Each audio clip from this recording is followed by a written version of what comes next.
Hello everyone, welcome to Magnet Brains, जहां आपको 100% free of cost education provide की जाती है। मतलब यहां आपको एक या दो चैप्टर पढ़ने के बाद किसी भी तरीके का कोई पेमेंट करने की नीड बिल्कुल नहीं होती है। साथ ही आप यहां पर सीयूईटी, एनटीएससी, ओलंपियाड जैसे कॉम्पिटिटिव एग्जाम की प्रिपरेशन भी कर सकते हो बिल्कुल फ्री ऑफ कॉस्ट। सो इसी अच्छी बात से स्टार्ट कर लेते हैं आज की इस वीडियो को। This is professor Barkha Gupta, your computer educator for class tenth computer application का। आज इस वीडियो में हम डिस्कस करने वाले हैं magnet brain sample paper solution for your board exam paper 8 को। यस स्टूडेंट, सैम्पल पेपर्स की सीरीज में पेपर 1 to 7 हम कंप्लीट कर चुके हैं। डिस्क्रिप्शन बॉक्स में लिंक है, वहां से आप सभी सैम्पल पेपर्स को एक्सेस कर सकते हो। और आज की इस वीडियो में हम नेक्स्ट पेपर 8 डिस्कस करने वाले हैं, जिसकी मदद से आपको अपने बोर्ड एग्जाम के पेपर के कुछ और इंपॉर्टेंट से क्वेश्चंस को डिस्कस करने का मौका मिलेगा। मतलब कि इन सभी सैम्पल पेपर्स को सॉल्व करना आपके लिए बहुत कंपलसरी है। जस्ट बिकॉज ये जो सैम्पल पेपर्स आपको मैग्नेट ब्रेन्स की तरफ से मिल रहे हैं, ये आपके सीबीएसई के जो ऑफिशियल सैम्पल पेपर आया है उसी पर बेस्ड है। इट मीन्स आपका जो बोर्ड एग्जाम होने वाला है ईयर 22-23 वो कैसा होगा, उसका पेपर पैटर्न कैसा होगा, उसमें किस तरीके के क्वेश्चंस होंगे, कैसे अरेंज्ड होंगे, कितने सेक्शंस में होंगे, कितने मार्क्स में होंगे, टोटल नंबर ऑफ क्वेश्चंस कितने मिलना है, एवरीथिंग सभी आपके बोर्ड एग्जाम के क्वेश्चन पेपर पर बेस्ड है। सो होप आपको ये चीज अच्छे से समझ में आ गई कि what is the importance of the sample paper. So जैसे ही आपका कोर्स फिनिश हो, होप आप सभी ने कोर्स भी जल्दी फिनिश कर लिया होगा। क्यों? क्योंकि हम कंप्यूटर एप्लीकेशन के सारे चैप्टर्स को कंप्लीट कर चुके हैं, पूरा सिलेबस कंप्लीटेड है। वन शॉट रिवीजन के साथ MCQs, application based question, theoretical based question, everything भी कंप्लीटेड, राइट। प्रैक्टिकल के साथ कंप्लीट किया है स्टूडेंट्स। तो सभी चीज़ों की लिंक आपको मिल जाएगी, राइट। कहाँ से? डिस्क्रिप्शन बॉक्स से। ना सिर्फ यूट्यूब बल्कि आप एक्सेस कर सकते हो magnetbrains.com वेबसाइट से भी, और अब तो आप मोबाइल ऐप को भी डाउनलोड कर सकते हो प्ले स्टोर से। वहाँ भी मैग्नेट ब्रेन्स आपको मिल जाएगा, सारी वीडियो लेक्चर्स मिल जाएंगे 100% फ्री ऑफ कॉस्ट। कहीं भी किसी भी तरीके का कोई पेमेंट आपको नहीं करना है। ओके, सो सैम्पल पेपर की इंपॉर्टेंस समझ में आ गई, क्या है और क्यों सॉल्व करना है आपको ये सैम्पल पेपर्स, राइट। सो चलिए स्टार्ट कर लेते हैं आज की इस वीडियो को और श्री गणेश करते हैं पेपर 8 का। सो जैसे ही पेपर हाथ में आएगा तो सबसे पहला काम, पेपर में जो लिखा हुआ है सबसे पहले पेज पे, दैट इज जनरल इंस्ट्रक्शंस, वो हमको पढ़ लेना है, जिसमें आपको पता चलेगा कि आपका जो कंप्यूटर एप्लीकेशन का पेपर है वो 2 आवर्स का होने वाला है और मैक्सिमम 50 मार्क्स का होगा। मतलब कि 50 नंबर का पेपर आपको 2 घंटे में सॉल्व करना है। कुल मिला के बात ये है। लेकर आना चाहते हो ना 50 में से पूरे 50 मार्क्स, आ सकते हो भाई, बहुत इजीली, ठीक है। कोई बहुत ज़्यादा टफ नहीं है क्रैक करना एग्जाम को। बहुत से बच्चे बहुत डरते हैं कि मैडम सारे सब्जेक्ट तो पढ़ लेते हैं हम, लेकिन कंप्यूटर नहीं पढ़ते बनता है, राइट। अब एंड मोमेंट पे कैसे पढ़ें, कुछ समझ ही नहीं आ रहा है, राइट। सो क्या करना है आपको, एंड मोमेंट पे कुछ चीज़ें नहीं होती है, सब बर्बाद हो जाती है। इसलिए आपको अभी से, अभी भी टाइम में बता रही हूँ मैं, अभी से आपको प्रिपरेशन करना धीरे धीरे शुरू कर देना चाहिए। देखो, ठीक है, जस्ट बिकॉज, क्यों? ताकि आपको एंड मोमेंट पे जब एग्जाम हो तब आपको ज़्यादा हेडेक ना हो कि बाप रे इतना सारा कोर्स है, कैसे पढ़ेंगे, क्या होगा। सो मेरी बात समझ में आ रही है ना अच्छे से, कि 2 आवर्स मिलेंगे और 50 मार्क्स का पेपर होगा। आपके सीनियर्स भी अचीव कर चुके हैं, पूरे 50 में से 50 मार्क्स आसानी से आप लेकर आ सकते हो, बस आपके कॉन्सेप्ट्स स्ट्रॉन्ग होने चाहिए। आपके इस पर्टिकुलर सब्जेक्ट में हमने जो चैप्टर्स कवर किए वो हैं आपके HTML, internet and web services, HTML part 1 part 2 with CSS, cyber ethics. ये 3 चैप्टर्स, मतलब ये जो 3 यूनिट्स है, जो 3 हमने अभी चैप्टर्स के नाम देखे, ये बेसिकली यही आपसे पूछे गए हैं, इन्हीं पर बेस्ड पूरा आपका सैम्पल पेपर है। Okay, so this question paper contains 5 sections. 5 sections आपको इस पेपर में मिलेंगे, section A, B, C, D and E। अब प्रीवियस ईयर तक क्या होता था, यदि प्रीवियस ईयर के सैम्पल पेपर देखे होंगे आपने, तो ABC सेक्शन ज़्यादा से ज़्यादा D तक मिलता था आपको, लेकिन इस बार से क्या किया है CBSE बोर्ड ने, E सेक्शन भी ऐड कर दिया है। तो अब आपको मिलेंगे total 5 section, A, B, C, D, E, ठीक है। अब इन 5 सेक्शंस में क्वेश्चंस कितने होंगे, टोटल आपके पेपर में कितने क्वेश्चंस होंगे, सारे क्वेश्चंस करना आपको कंपलसरी है, ये ध्यान रखना। सो टोटल यहाँ पे जो क्वेश्चंस आपको मिलने हैं पेपर में वो 26 क्वेश्चंस मिलने हैं and all questions are compulsory. All questions are compulsory. However, in internal choice approximately 30% is provided. मतलब पूरे 26 क्वेश्चन करना कंपलसरी है। इंटरनल चॉइस जहाँ मिलेगी किसी क्वेश्चन में मिल जाएगी आपको, तो 30% मिलेगी, राइट। अब 30% चॉइस कैसे मिलेगी, जब सारे क्वेश्चंस करना कंपलसरी है 26, तो इंटरनल चॉइस कैसे मिलेगी, एक क्वेश्चन और में दिया रहेगा, उसमें आपको और में चॉइस के अकॉर्डिंग अटैम्प्ट करना होगा। ओके, सेक्शन ए पे आ जाते हैं। Section A has 12 questions carrying 1 mark each. Section A में 12 क्वेश्चंस आपको मिलेंगे जो कि 1 मार्क ईच के अकॉर्डिंग होगा।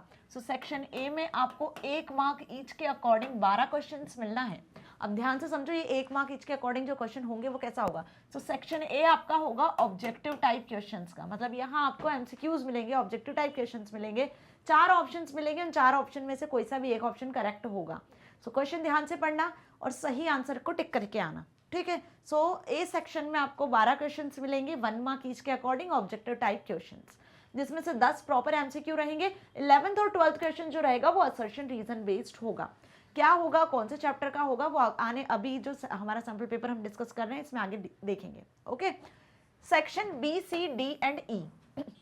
अब ये जो 4 सेक्शंस हैं ये आपके सब्जेक्टिव टाइप सेक्शंस हैं, मतलब यहाँ पे आपको सब्जेक्टिव टाइप क्वेश्चंस मिलेंगे। Very short, short, long answers, इस तरीके के कुछ क्वेश्चन आंसर्स आपको यहाँ पे लिखने होंगे। सो सेक्शन बी देख लेते हैं। Section B has 7 very short answer type questions carrying 2 marks each. Okay, so section B में आपको 2 मार्क ईच के अकॉर्डिंग क्वेश्चंस के आंसर्स लिख कर आने हैं।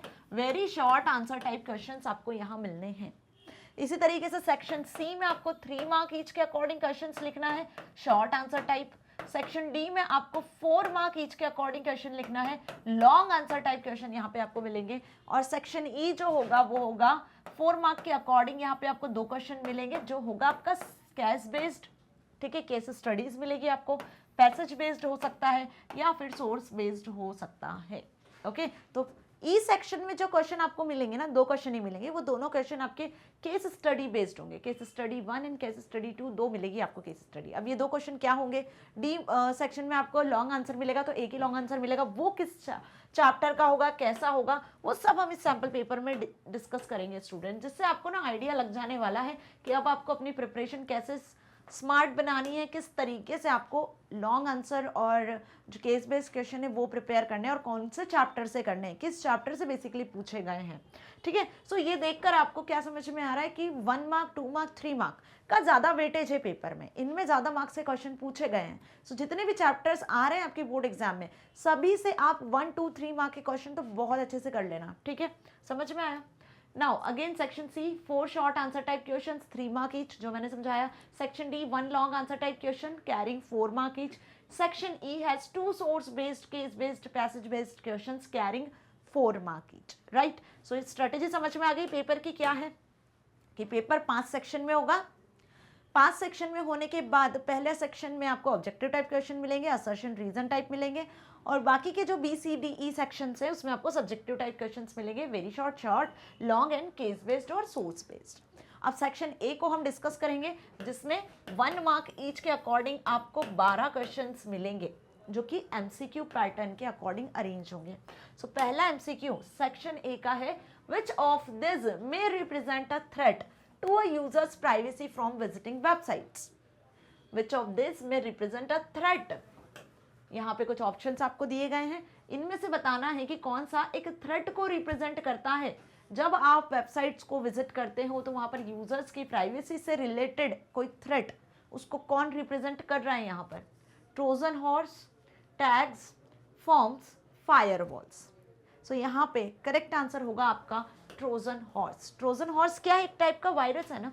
हम जब भी इंटरनेट पर वेबसाइट्स को एक्सेस करते हैं, आप वेब सर्विसेज को एक्सेस करते हो तो वायरसेस के आपके सिस्टम में आने के चांसेस बढ़ जाते हैं, राइट। कब? जब आप कुछ मिलवेयर्स वेबसाइट्स को एक्सेस कर रहे हो या फिर कुछ फ्रॉडुलेंट वेबसाइट्स होती हैं उनके थ्रू।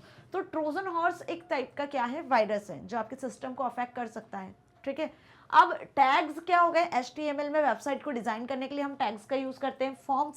फॉर्म्स भी आपको क्लियर है, HTML फॉर्म्स यूजर से इनपुट लेने के लिए यूज़ किए जाते हैं।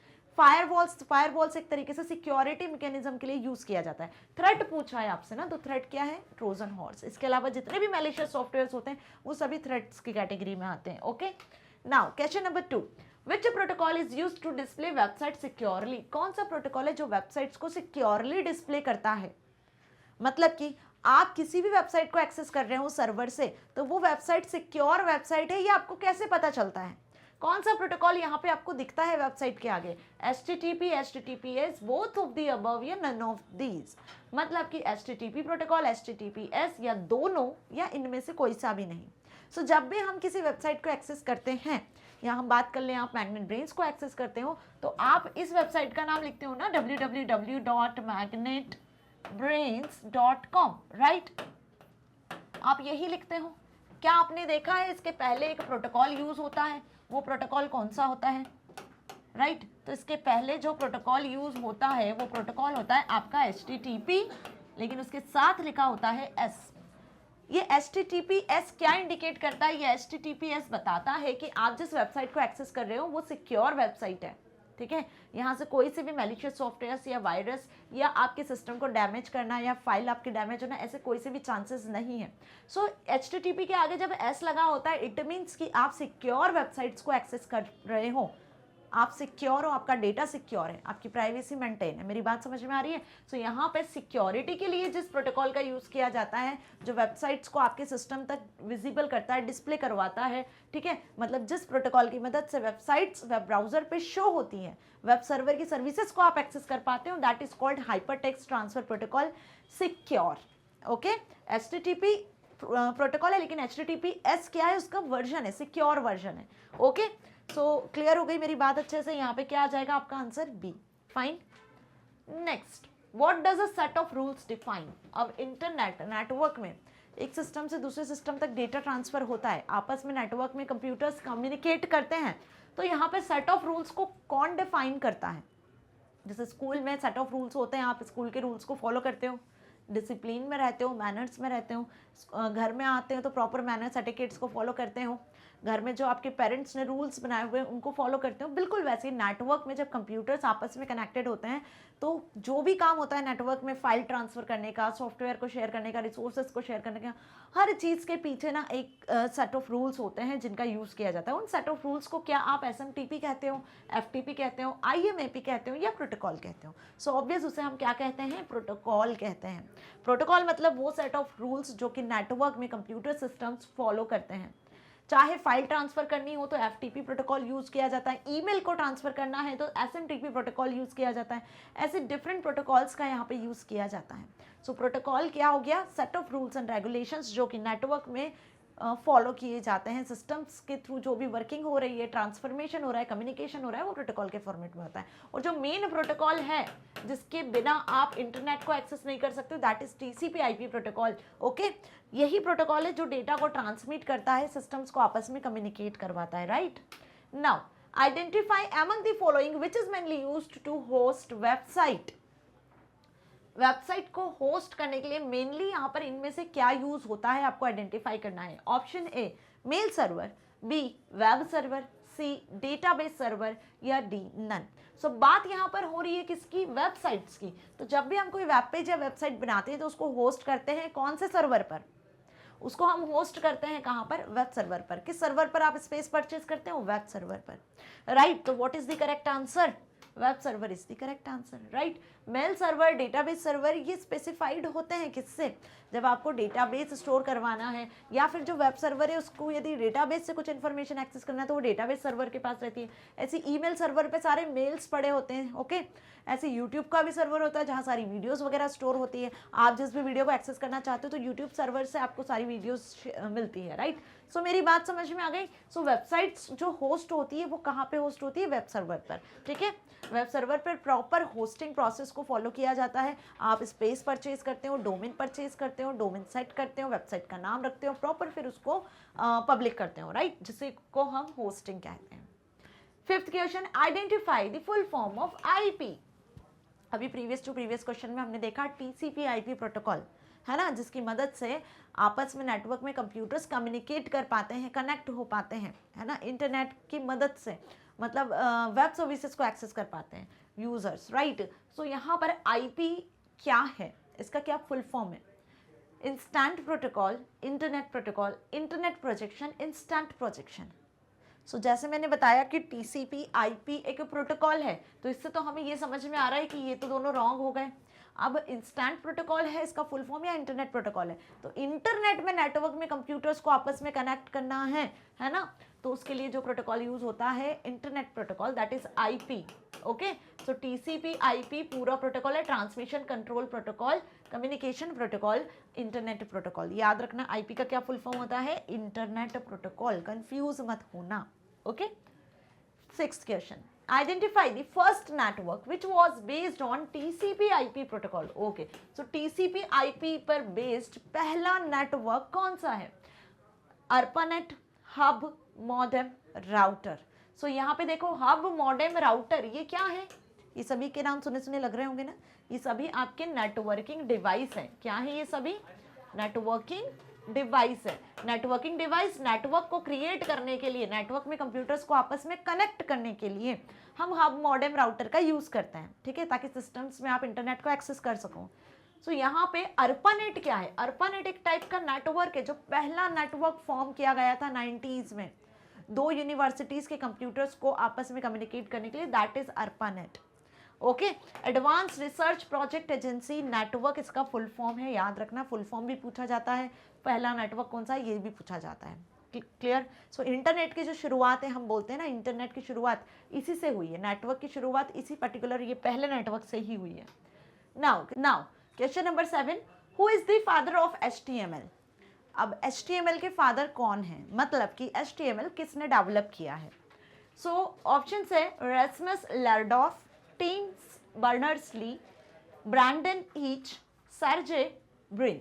सो यहाँ पर करेक्ट आंसर क्या होगा हम सभी को अच्छे से पता है, क्योंकि हमने HTML के सारे वीडियो लेक्चर्स देखे हैं अच्छे से, और जनरल नॉलेज बेस्ड क्वेश्चन है ये कि सर टिम बर्नर्स-ली ने HTML लैंग्वेज को डेवलप किया है, राइट, जिसका फुल फॉर्म है हाइपर टेक्स्ट मार्कअप लैंग्वेज, जिसकी मदद से आप वेब पेजेस को क्रिएट कर सकते हो। सो वेब पेजेस को, वेबसाइट्स को क्रिएट करने के लिए जो बेसिक लैंग्वेज होती है वो HTML लैंग्वेज ही होती है। सर टिम बर्नर्स-ली ने 1990s में इसे क्रिएट किया था। ओके, अब question number 8, What is the correct syntax of doctype in HTML5? HTML का एडवांस वर्जन HTML5, उसमें doctype का क्या करेक्ट सिंटेक्स होता है? सो करेक्ट सिंटेक्स ऑप्शंस में से देख के आपको बताना है। doctype HTML क्या इस तरीके से लिखते हैं? doctype HTML नॉर्मल इस तरीके से लिखा जाता है, doctype HTML एक्सक्लेमेटरी मार्क या एक्सक्लेमेटरी मार्क लिख के डॉकटाइप HTML लिखा जाता है। सो करेक्ट यहाँ पे आंसर होगा आपका डी, कि एक्सक्लेमेटरी मार्क लगाकर आप फिर यूज करते हो डॉकटाइप का। सो डॉकटाइप HTML टैग इस तरीके से लिखा जाता है। ओके, बाकी ये सारे रॉन्ग वे हैं, करेक्ट वे आपको ध्यान रखना है, क्योंकि किसी भी HTML टैग को आप किस में लिखते हो? एंगुलर ब्रैकेट्स में ही लिखते हैं, ध्यान रखना। Now how do we write comments in HTML? HTML में कमेंट्स के कौन सा टैग यूज किया जाता है? ऑप्शंस देख लो। दिस वे फर्स्ट, कि आपको बैकस्लैश लगा के फिर इस तरीके से अंडरस्कोर का यूज करना है, या एक्सक्लेमेटरी मार्क लगा के यूज करना है, या डबल बैकस्लैश के थ्रू आपको कमेंट लिखना है, या एक्सक्लेमेटरी मार्क लास्ट में लगाना है। सो कमेंट लिखते टाइम हमें ये पता होता है कि हम कमेंट टैग का यूज करते हैं, तो कमेंट टैग इस तरीके से यूज किया जाता है। यहाँ पे आप अपना कमेंट लिखते हो, जो भी आपका कमेंट होता है आप यहाँ पे अपना कमेंट लिख देते हो टैग से रिलेटेड, और वो इसी तरीके से एंड भी होता है। फाइन, समझ में आ गई मेरी बात? सो यहाँ पे कमेंट के लिए हम जिस टैग का यूज करते हैं वो ये वाला टैग होता है, राइट? ध्यान रखना, B is the correct answer, that is exclamatory mark पहले आता है ना कि बाद में आता है। सो बी ही टिक करके आना, डी नहीं। Now 10th question, which of the following is not the element associated with the HTML table layout? HTML table layout के अकॉर्डिंग कौन सा एलिमेंट है जो यहाँ पर शो नहीं होता है? किससे रिलेटेड? टेबल टैग से रिलेटेड। ध्यान रखना, HTML में हम टेबल टैग क्रिएट करते हैं, मतलब टेबल क्रिएट करते हो जिसके लिए आप टेबल टैग का यूज करते हो। फाइन, इस टैग की मदद से आप इस तरीके से टेबल क्रिएट करते हो। अब इस टेबल टैग में यहाँ पे कौन सा एट्रीब्यूट है जो रिलेटेड नहीं है टेबल से? Alignment, colour, size, spanning. सो टेबल में आप टेक्स्ट का अलाइनमेंट सेट कर सकते हो, साइज सेट कर सकते हो, स्पैन कर सकते हो, row span, col span apply कर सकते हो, मतलब मर्जिंग कर सकते हो। यहाँ पे आप कलर सेट नहीं कर सकते, राइट? कलर के लिए यहाँ पे हम टेबल का बीजी कलर बैकग्राउंड एट्रीब्यूट का यूज करते हैं, कलर वर्ड से यूज नहीं करते हैं। So what is the correct answer? The correct answer is B, क्योंकि पूछा था which is of the following is not the element associated with the HTML table layout, right? Not the element पूछा था तो हमने बता दिया color is not the element. Okay, so B is the correct answer. अब 10 MCQs हमने यहाँ खत्म कर लिए सेक्शन ए के. अब 11 और 12 जो क्वेश्चन आपके सामने आने वाले हैं, ये दोनों क्वेश्चन है असर्शन रीजन बेस्ड. इसी साल से AR बेस्ड क्वेश्चन आपके पेपर पैटर्न में आए हैं, मतलब AR बेस्ड क्वेश्चन को इसी ईयर से इंक्लूड किया गया है, राइट? सो ध्यान रखना असर्शन रीजन क्वेश्चन कैसे मिलेंगे, कैसे ऑप्शंस रहेंगे और किस तरीके से इसको सॉल्व करना है, समझ लेते हैं. देखो, असर्शन और रीजन होता क्या है, बेसिकली दो स्टेटमेंट्स होते हैं, वो स्टेटमेंट आपको दिए रहेंगे. पहले आपको ये फाइंड आउट कर लेना है कि असर्शन रीजन जो दोनों स्टेटमेंट दिए हैं उनमें से कौन सा ट्रू है कौन सा फॉल्स है. पहले आपको ये आइडेंटिफाई कर लेना है. मान लो कि असर्शन ट्रू है रीजन फॉल्स है, या रीजन फॉल्स है असर्शन ट्रू है, तो इसके अकॉर्डिंग दो आपको ऑप्शन दिखेंगे, A is true R is false, A is false R is true.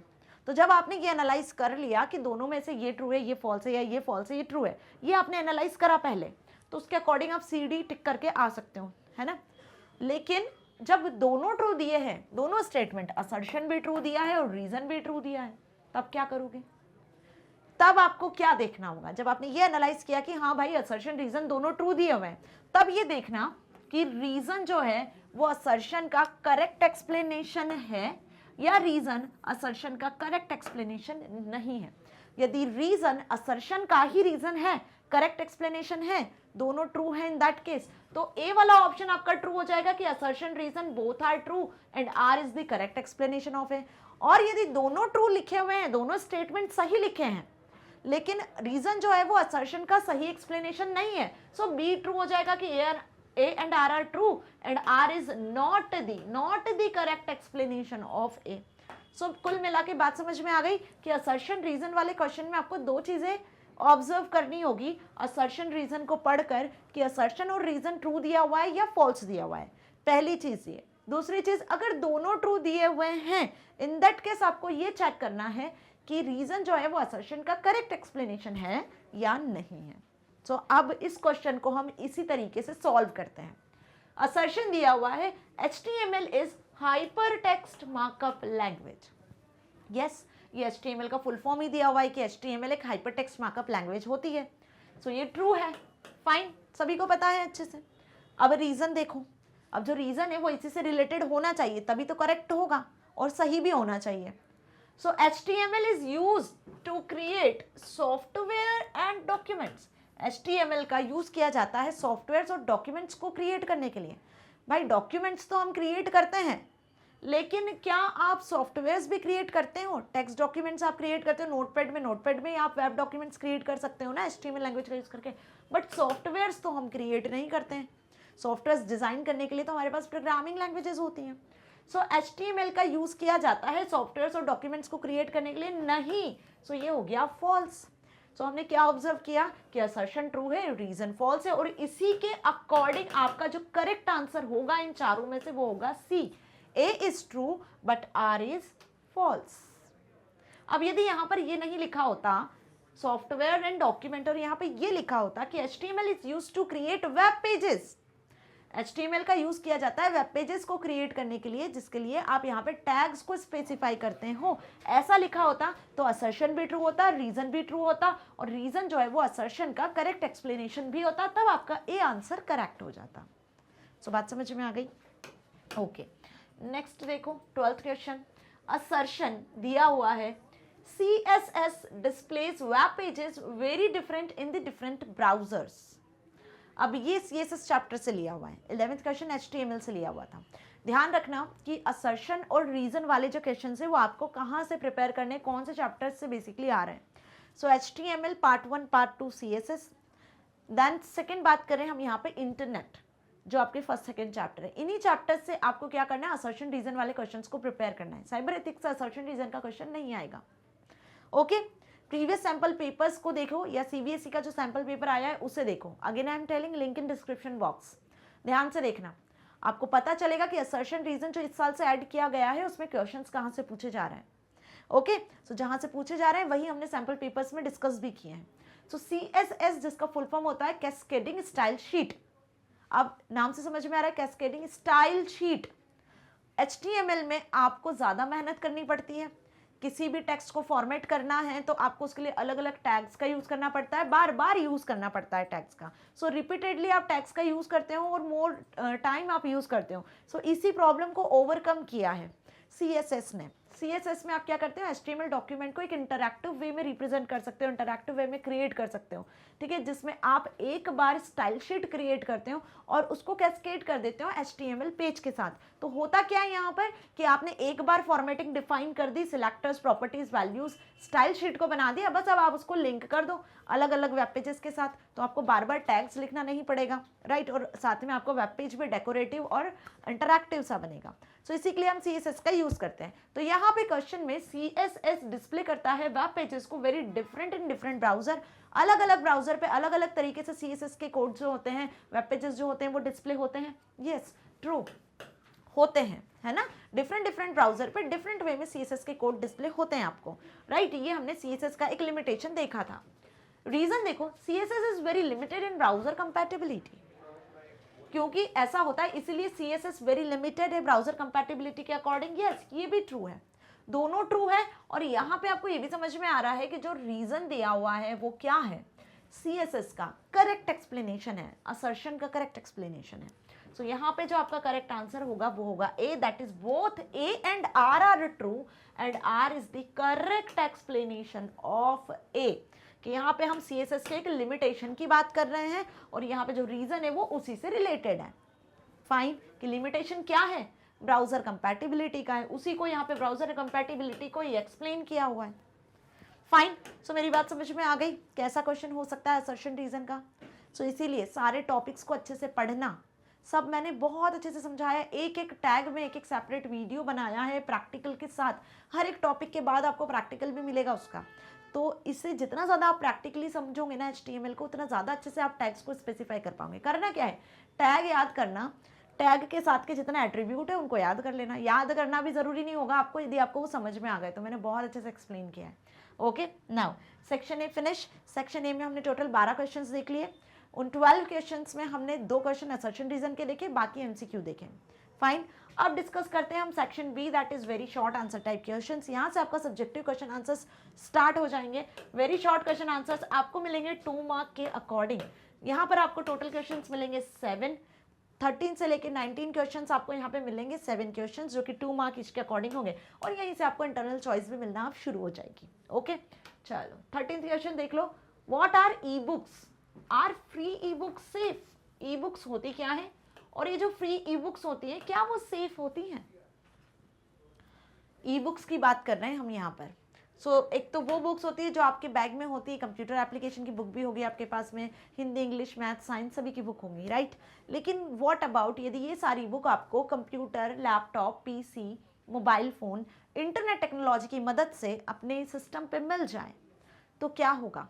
तो हम उस बुक को कहेंगे ई बुक्स। ई बुक्स का फुल फॉर्म होता है इलेक्ट्रॉनिक बुक्स। जब आप इन बुक्स को इलेक्ट्रॉनिक मीन्स का यूज़ करके एक्सेस कर पाते हो तो उसे हम बेसिकली ई बुक्स कहते हैं, जिनकी मदद से आप अपनी स्टडी को कंटिन्यू कर सकते हो। ओके, सो होप आपके पास में यदि बुक्स नहीं है, इन दैट केस आप परचेस नहीं कर पा रहे हो, ठीक है, तो आप ई बुक्स को एक्सेस कर सकते हो।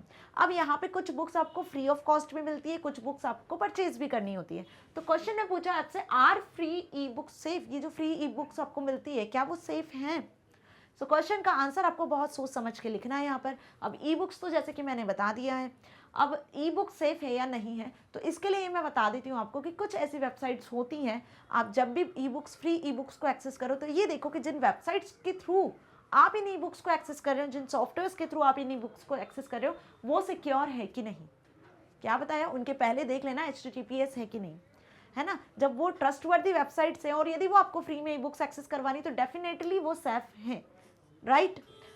E-book in full electronic book, digital file containing a body of text and images suitable for distributing electronically and displaying on screen in manner similar to a printed book। बिल्कुल जैसे printed book होती है वैसे ही आपको दिखती है, ठीक है। सो इसे हम डिजिटल बुक के नाम से भी जानते हैं, डिजिटल फाइल होती है। ओके, अब कंप्यूटर, लैपटॉप, PC पे जो भी चीज़ ओपन होती है, जो भी फाइल ओपन होती है वो डिजिटल डेटा होता है, राइट। तो आप यहाँ पे ई बुक को डिजिटल बुक, डिजिटल फाइल भी कह सकते हो, right.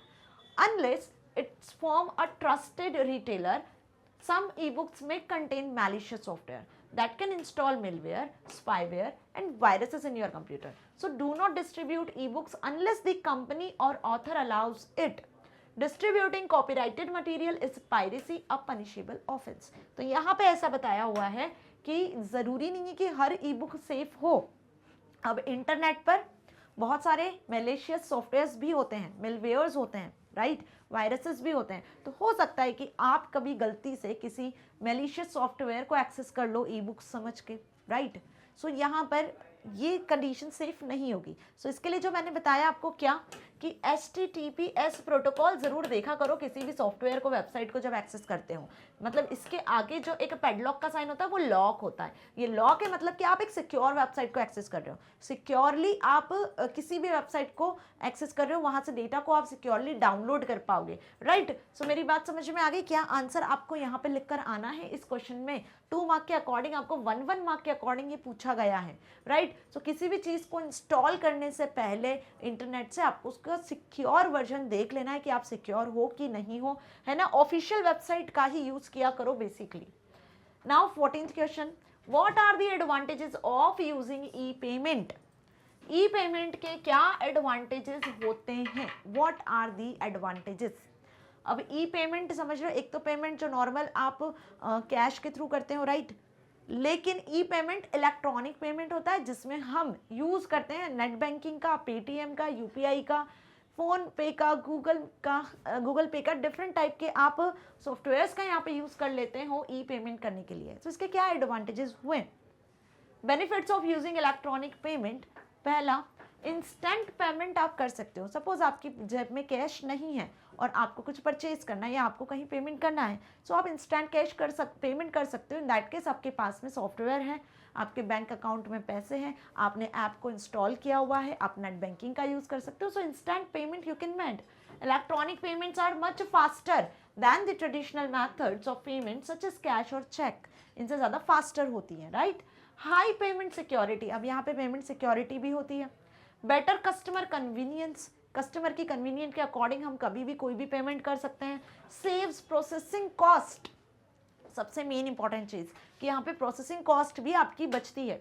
Low risk of theft. अब क्योंकि प्राइवेसी है तो ऑब्वियस यहाँ पे थेफ्ट की जो चांसेस होते हैं वो कम हो जाते हैं, ठीक है. मतलब आपकी जेब से पैसे चोरी होने के चांसेस होते हैं, लेकिन जब आप इलेक्ट्रॉनिक पेमेंट करते हो तो ऐसे कुछ चांसेस जो होते हैं उसकी रिस्क कम हो जाती है.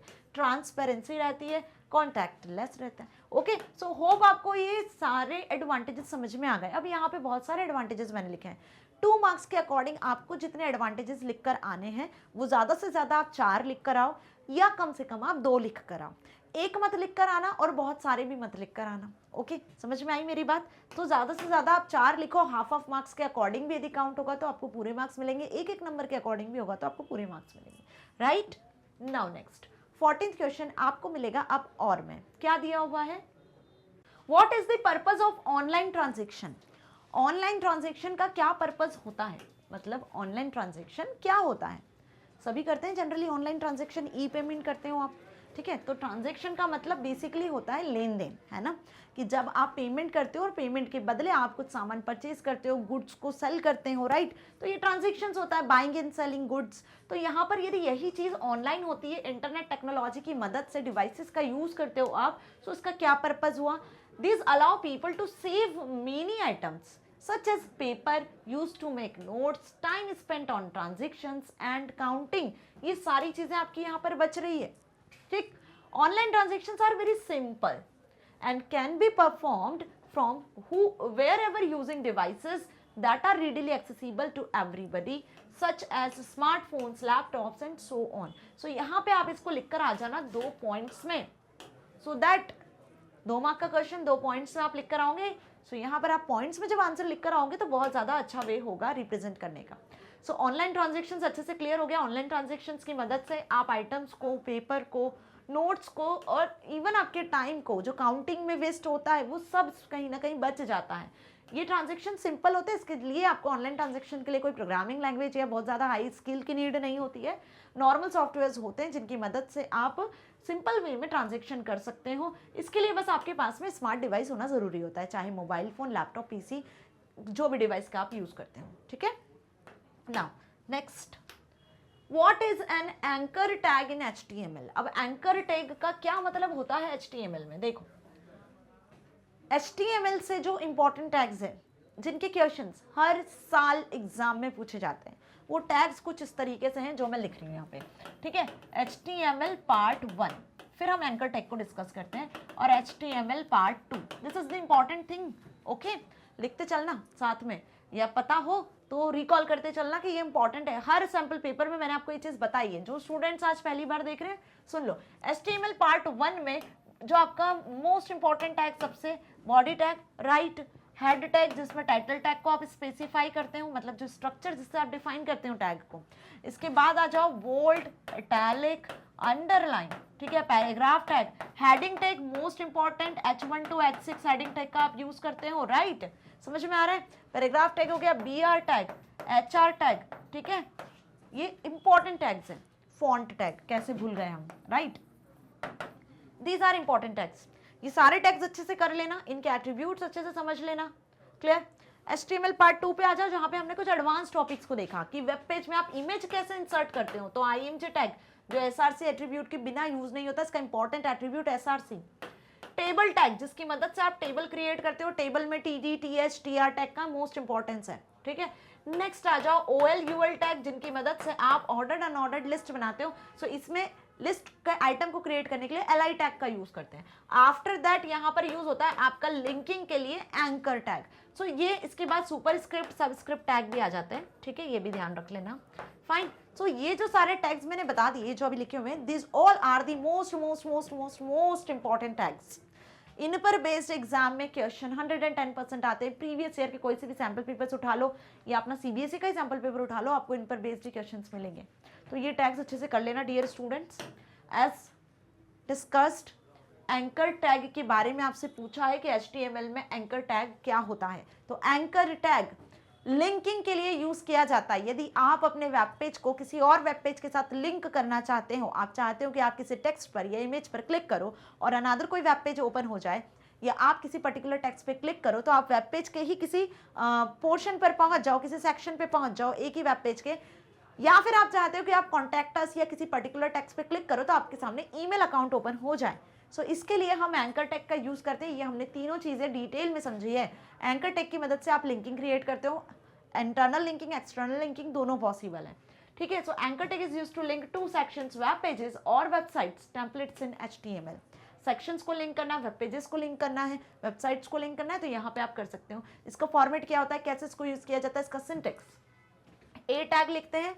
अब एंकर टैग हमेशा href एट्रीब्यूट के साथ यूज किया जाता है, बिना इसके यूज नहीं होता है, क्योंकि जिसको आप लिंक करना चाहते हो उसका रेफरेंस तो दोगे ना, कि कौन से वेब पेज को, कौन से ईमेल अकाउंट को, या किस सेक्शन को आपको लिंक करना है, राइट। सो उसे हम यहाँ पर मेंशन करते हैं, फाइन।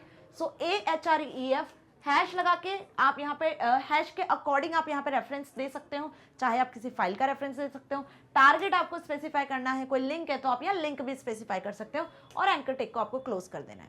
जो भी टेक्स्ट है वो टेक्स्ट आप यहाँ इन बिटवीन एंकर टैग के लिख सकते हो, जिस पर लिंकिंग करना है। इमेज के लिंकिंग करना है तो आप यहाँ पे इमेज टैग का यूज कर सकते हो, क्योंकि इमेज के लिए तो आपको इमेज टैग यूज करना पड़ेगा, फाइन। सो ये क्या हो गया, ये हो गया इसका एक सिंटेक्स। अब एग्जाम्पल देखो, सपोज हम क्या चाहते हैं, हम चाहते हैं कि ये हमारा एक वेब पेज है और यहाँ पे हमने लिखा है क्लिक हियर। जब यूजर इस पर क्लिक करेगा तो एक और वेब पेज खुलेगा, ठीक है। अब इस वेब पेज का कंटेंट जो भी होगा, फाइन। सो अब ये क्लिक हियर पे आपको लिंक क्रिएट करना है, तो इसके लिए आप एंकर टैग कैसे यूज करोगे, एंकर टैग का यूज करोगे। ये आपका पहला वेब पेज है और इस वेब पेज का जो नाम है वो नाम है 1.html, ठीक है, ये नाम है। तो अब आप इस वेब पेज को, ये क्लिक हियर को लिंक करने वाले उस वेब पेज के साथ, तो रेफरेंस के तौर पे आपको क्या देना पड़ेगा, उसका लिंक बताना पड़ेगा ना। तो हम यहाँ पे क्या बताते हैं कि 1.html वाला वेब पेज लिंक हो जाए एज ए हाइपरटेक्स्ट रेफरेंस, ठीक है। और कब, जब आप किस पर क्लिक करो, क्लिक हियर पर। जब वेब पेज पे क्लिक हियर दिखेगा तब इस 1.html नाम की फाइल ओपन हो जाएगी। सो ये हो गया इसका एग्जाम्पल, समझ में आया। अब यूजर जैसे ही क्लिक हियर पे क्लिक करेगा ना तो 1.html वाला पेज ओपन हो जाएगा, क्योंकि हमने उसे क्लिक हियर के साथ में रेफरेंस्ड किया हुआ है बाय एंकर टैग। सो कुल मिला के बात समझ में आ गई। सो Here HREF is an attribute of the anchor tag used to identify the sections in the document. The link is defined in the target attribute which is linked to be linked. Okay, अब ये तो मैंने external linking बताई, ऐसी आप internal linking भी कर सकते हो. इंटरनल लिंकिंग मतलब सपोज ये एक पेज है, यहाँ पर आपने section A, section B, suppose हम आपके क्वेश्चन पेपर की बात कर रहे हैं, सेक्शन ए और बी दो सेक्शन है, यहाँ से सेक्शन ए स्टार्ट है, सेक्शन ए के कुछ क्वेश्चन है, यहाँ से सेक्शन बी स्टार्ट है, सेक्शन बी के कुछ क्वेश्चन है. अब ये पेपर लेंथी है, सो यूजर चाहता है कि जब वो सेक्शन ए पे क्लिक करे तो सेक्शन ए पे पहुंच जाए और सेक्शन बी पे क्लिक करे तो सेक्शन बी पे पहुंच जाए. तो यहाँ पर एक ही वेब पेज में आप क्या चाह रहे हो, इंटरनल लिंकिंग करना चाहते हो डिफरेंट सेक्शंस में. सो उसके लिए हम यहाँ पर हैश का यूज करते हैं. ठीक है, यहाँ पे जो सेक्शन है उनको आप स्पेसिफाई करते हो हैश के साथ, सेक्शन का नाम लिखते हो, टारगेट स्पेसिफाई करते हो. ओके, तो ये दो एट्रीब्यूट है जो कि मोस्ट इंपॉर्टेंट है, जिसमें HREF के बिना आप एंकर टैग को यूज नहीं कर सकते हो. Right now what is the digital signature. अब डिजिटल सिग्नेचर क्या होता है? A digital signature is a digital code that can be authenticated through encryption and password attached to an electronically transmitted message to uniquely identify the sender. Digital signature क्या होता है? एक तो वो सिग्नेचर होता है जो आपने देखा होगा, आपके पेरेंट्स भी सिग्नेचर करते हैं जब PTM वगैरह होती है या कोई आपको रिमार्क वगैरह मिलता है तो वहाँ पर आपको सिग्नेचर करवाने होते हैं ऑन पेपर, है ना. सो एक ऑन पेपर सिग्नेचर होता है. अब जब यही चीज़ है इलेक्ट्रॉनिक मीन्स की बात की जाए कि डिजिटली आपको सिग्नेचर करना है तो डिजिटल सिग्नेचर्स भी होते हैं, बट ये क्या होते हैं, ये थोड़े से डिफरेंट होते हैं. कैसे डिफरेंट होते हैं? ये एक डिजिटल कोड होता है जो कि ऑथेंटिकेट किया जाता करता है. किसे ऑथेंटिकेट करता है? इनक्रिप्शन और पासवर्ड के through attach to an electronically transmitted message to uniquely identify the sender. कि जिस पर्टिकुलर सेंडर ने जो डेटा सेंड किया है वो रिसीवर तक सेंड हो रहा है, या कोई डॉक्यूमेंट हो सकता है जो आपने सेंड किया है अब वो सिक्योरली ट्रांसमिट हो रहा है या उसमें कुछ कॉन्फिडेंशियल इन्फॉर्मेशन है. सो यहाँ पर पर्टिकुलरली आप उसे यूजर आईडी और पासवर्ड से एक्सेस कर पाओ. ठीक है, सो वो ऑथेंटिकेटेड है. यहाँ पर एनक्रिप्शन टेक्निक का यूज किया जा रहा है कि सेंडर ने ऑथेंटिकेशन दिया हुआ है, ऑथराइज किया हुआ है कि रिसीवर उसे एक्सेस कर सके. सो यहाँ पे एक डिजिटल कोड ऐड किया जाता है जिसे हम बेसिकली डिजिटल सिग्नेचर कहते हैं. That enable the recipient of the information to verify the authenticity of the information origin and also verify the information is intact. समझ में आया? यहाँ पे रेसिपिएंट को क्या पता चलता है कि हाँ ये ऑथेंटिकेटेड इंफॉर्मेशन है जो कि सेंडर से ही आई है, सेंडर के सिस्टम से ही आई है. ओके, सो ये बेसिकली सिक्योरली डेटा ट्रांसमिट हो, सही यूजर से सही यूजर तक पहुंचे, उसके लिए डिजिटल सिग्नेचर्स का बेसिकली यूज किया जाता है. Fine. Now 16th question is again in और. अभी क्या देखा हमने? 2 मार्क के क्वेश्चन में 13 से हमने स्टार्ट किए क्वेश्चंस करना, 12 तक MCQ थे, जिसमें 14th क्वेश्चन आपको चॉइस में मिला और अब 15 के बाद 16 फिर आपको इंटरनल चॉइस में मिल रहा है. सो मेरी बात समझ में आ रही है? इंटरनल चॉइस में दोनों क्वेश्चन अटैम्प्ट करके मत आना स्टूडेंट्स, कोई भी एक ही अटैम्प्ट करके आना जो आपको अच्छे से आता है. दोनों अटैम्प्ट करके आओगे और इन दैट केस कि पहला वाला आपने रॉन्ग लिख दिया तो दूसरा सही भी लिखा होगा तो उसके मार्क्स नहीं मिलेंगे, पहला ही वाला कंसीडर किया जाएगा. सो और मतलब कि आपको कोई भी दोनों में से एक ही अटैम्प्ट करना है. ओके, चलो. What is the free open source software movement? Cyber ethics वाले चैप्टर से लिया गया ये क्वेश्चन है. ओपन सोर्स सॉफ्टवेयर पहले तो समझ ले होते क्या है, फिर ये मूवमेंट पे आ जाएंगे. राइट, ओपन सोर्स सॉफ्टवेयर नाम से समझ में आ रहा है. ओपन मतलब पब्लिक, हर किसी के लिए जो सॉफ्टवेयर अवेलेबल हैं. सोर्स मतलब जिस पर्टिकुलर प्रोग्रामिंग लैंग्वेज में वो सॉफ्टवेयर क्रिएट किया गया है वो प्रोग्रामिंग कोड, उसका सोर्स कोड आपको मिल रहा है. अब जब ये सॉफ्टवेयर और इसका सोर्स कोड आपको फ्री में मिलता है, फ्री ऑफ कॉस्ट आप इसे एक्सेस कर सकते हो, एक्सेस भी कर सकते हो, साथ ही साथ इसमें आप मॉडिफिकेशन कर सकते हो. यदि आपको प्रोग्रामिंग का नॉलेज है तो आप अपने अकॉर्डिंग उस कोड को कस्टमाइज करके कुछ न्यू बना सकते हो. ठीक है, आप साथ ही अपने फ्रेंड्स के साथ शेयर कर सकते हो, मॉडिफाई कर सकते हो, डिस्ट्रीब्यूट कर सकते हो, कॉपी कर सकते हो उन सॉफ्टवेयर्स को. सो इस टाइप के सॉफ्टवेयर्स को हम ओपन सोर्स सॉफ्टवेयर्स कहते हैं. जैसे पाइथन प्रोग्रामिंग लैंग्वेज, MySQL है ना, आपका लाइनेक्स ऑपरेटिंग सिस्टम, ये सभी क्या है? ये सभी फ्री ओपन सोर्स सॉफ्टवेयर्स हैं.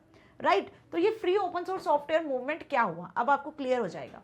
सो free open source software movement और free libre open source software movement ये दोनों एक ही है ना, फुल फॉर्म भी आ सकते हैं पूछने को. Is a social movement with the goal of obtaining and guaranteeing certain freedoms for software users, namely the freedom to run the software, to study and change the software and to redistribute copies with और without changes. देखो पहले होता क्या था कि software आपको purchase करने होते थे, तो यूजर्स को कहीं ना कहीं प्रॉब्लम्स होती थी, राइट, कि आपको पेमेंट करना है, फिर सॉफ्टवेयर परचेज करना है। तो यूज़र की इस प्रॉब्लम को ध्यान में रखते हुए कि यूजर्स फ्री ऑफ कॉस्ट भी सॉफ्टवेयर को एक्सेस कर पाए, सो यहाँ पे फ्री ओपन सोर्स सॉफ्टवेयर्स को बनाया गया, डिज़ाइन किया गया, राइट। किसने डिज़ाइन किया? So Richard Stallman formally founded the movement. Richard Stallman ने फॉर्मली इस मूवमेंट को फाउंड किया था 1983 में। उन्होंने लॉन्च किया था GNU project. GNU project, GNU not Unix इसका नाम है। यूनिक्स जो ऑपरेटिंग सिस्टम था पहले, सबसे पहला ऑपरेटिंग सिस्टम यूनिक्स, वो फ्री ऑफ कॉस्ट नहीं था, पेमेंट पे था। यूजर्स को उसे एक्सेस करने के लिए पेमेंट करना होता था, राइट। तो रिचर्ड स्टैलमन ने ध्यान में रखा 1983 में, उन्होंने एक ऐसा प्रोजेक्ट लॉन्च किया जिसमें यूजर्स को फ्री ऑफ कॉस्ट सॉफ्टवेयर्स को एक्सेस करने को मिले। तो उन्होंने लाइनक्स को डिज़ाइन किया। सो लाइनक्स क्या हुआ? एक free of cost open source software हुआ, राइट। सो यहाँ पर उन्होंने एक जीएनयू प्रोजेक्ट को लॉन्च किया। Stallman later establish the free software foundation in 1985 to support the movement. इस मूवमेंट के सपोर्ट करने के लिए उन्होंने 1985 में एक फ्री सॉफ्टवेयर फाउंडेशन को भी ओपन किया। ओके, सो मेरी बात समझ में आ गई। अब यहाँ पे आप सॉफ्टवेयर के नाम भी लिख कर आ सकते हो, एग्जाम्पल भी बता सकते हो। Clear? Next 17th question, what happens if you open the external CSS file in a browser? जब आप ब्राउजर में एक्सटर्नल CSS फाइल को ओपन करते हो तो क्या होता है, क्या देखते हो आप? अब आपको ये पता है कि CSS फाइल्स जो होती हैं, स्टाइल शीट्स जो होती है, वो हर ब्राउजर पे अलग अलग तरीके से ओपन होती है। ये इसका एक बेसिक लिमिटेशन होता है कि browser compatibility. So if you try to open the external CSS file in browser, the browser will not open the file. This is because the file has a different extension. The only way to use an external CSS is to reference it is using the link tag within another HTML document. CSS file, कौन सी CSS file की बात कर रहे हैं यहाँ पर हम? External CSS file की बात कर रहे हैं। एक्सटर्नल CSS फाइल में आप क्या करते हो? एक CSS फाइल क्रिएट करते हो, ठीक है, जिसमें आप किसका यूज करते हो?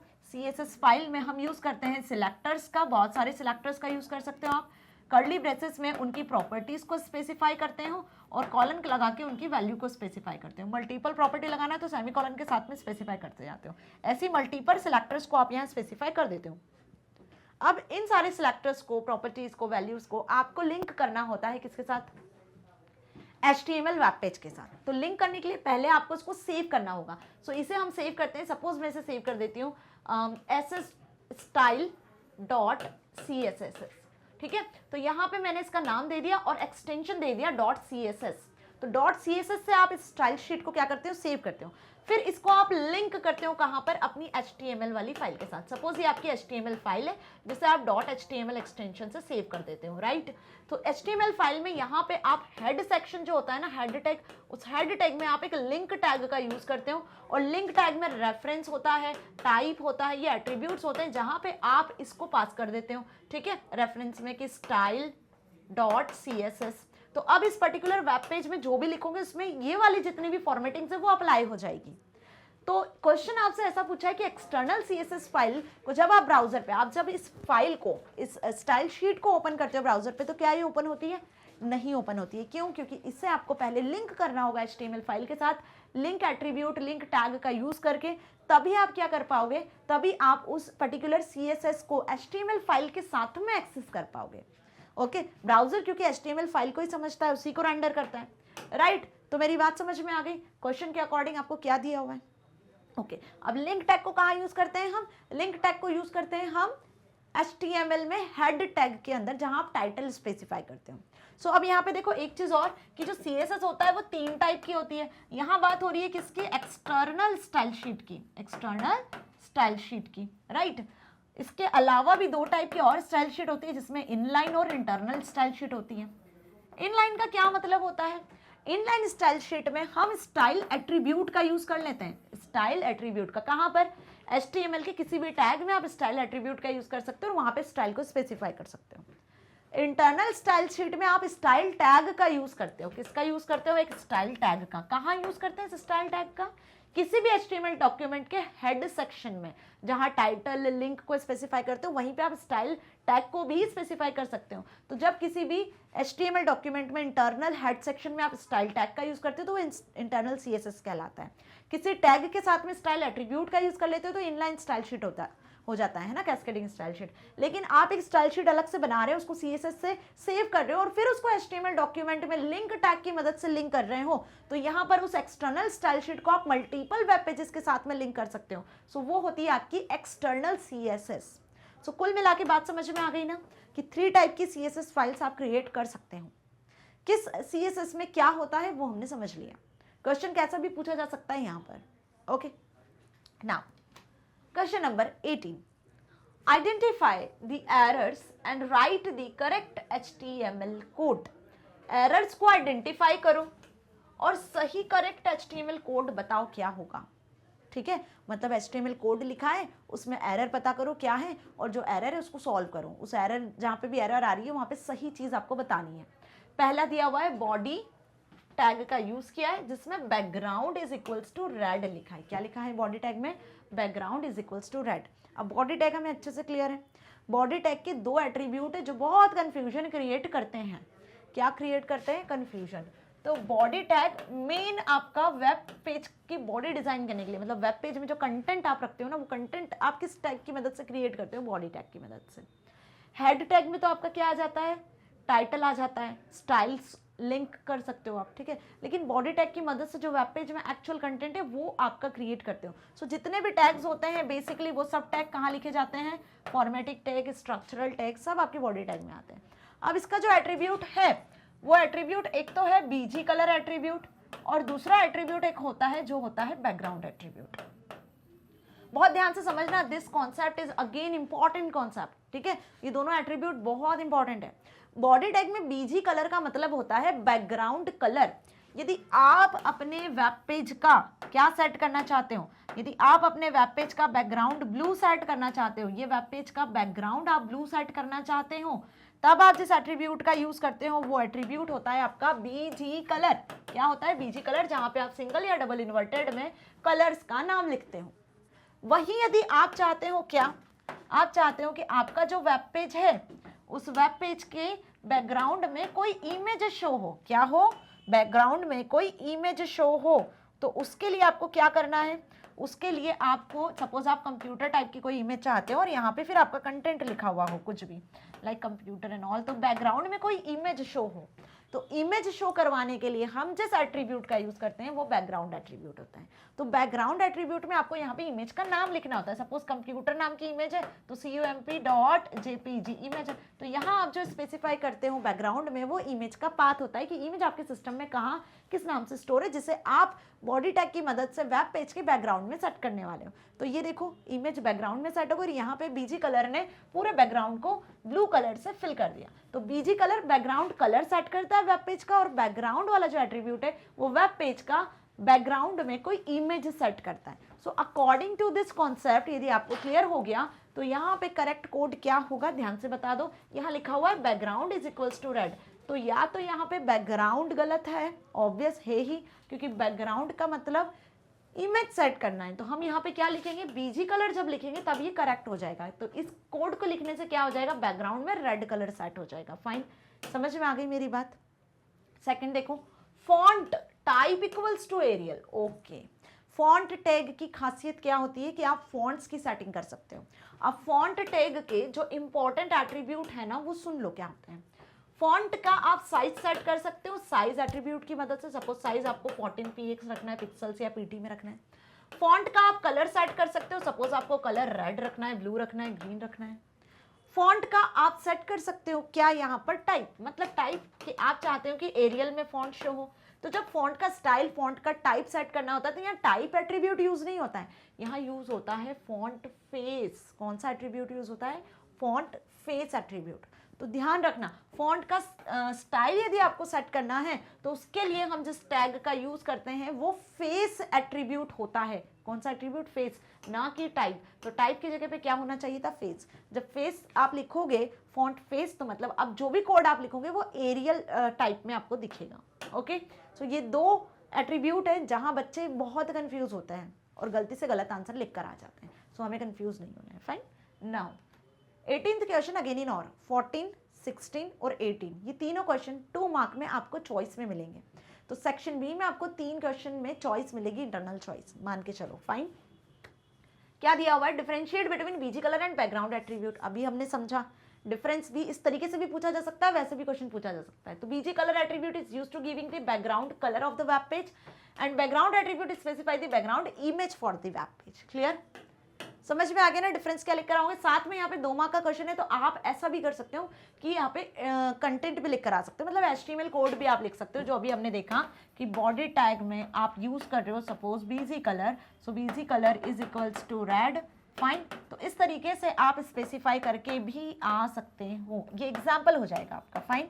2 मार्क का है तो एक एग्जाम्पल बता दो। सिमिलरली यहाँ पे भी एग्जाम्पल आप बता सकते हो कि बॉडी टैग में आप बैकग्राउंड एट्रीब्यूट को यूज कर रहे हो और बैकग्राउंड एट्रीब्यूट में आपने इमेज का नाम स्पेसिफाई यहाँ कर देना है, जिस इमेज को आप सेट करोगे, फाइन, और बॉडी टैग क्लोज हो जाएगा। सो दिस इज द एग्जाम्पल। तो एक क्वेश्चन हो जाएगा आपका डेफिनेशन का और दूसरा पॉइंट हो जाएगा यहाँ पे आपका एग्जाम्पल का। ओके, नाउ 19th क्वेश्चन इस सेक्शन बी का last question. Section B 2 mark में 7 क्वेश्चन डिस्कस करने थे, ये 7वां क्वेश्चन हम डिस्कस कर रहे हैं। Write the HTML code to create the following table. इस टेबल को क्रिएट करना है और इसके लिए आपको कोड लिखना है 2 मार्क्स के अकॉर्डिंग। तो टेबल ध्यान से देख लो पहले। तो टेबल क्रिएट करने के लिए क्या करोगे आप, टेबल टैग का यूज करोगे, पहली सबसे मोस्ट इंपॉर्टेंट चीज, फाइन।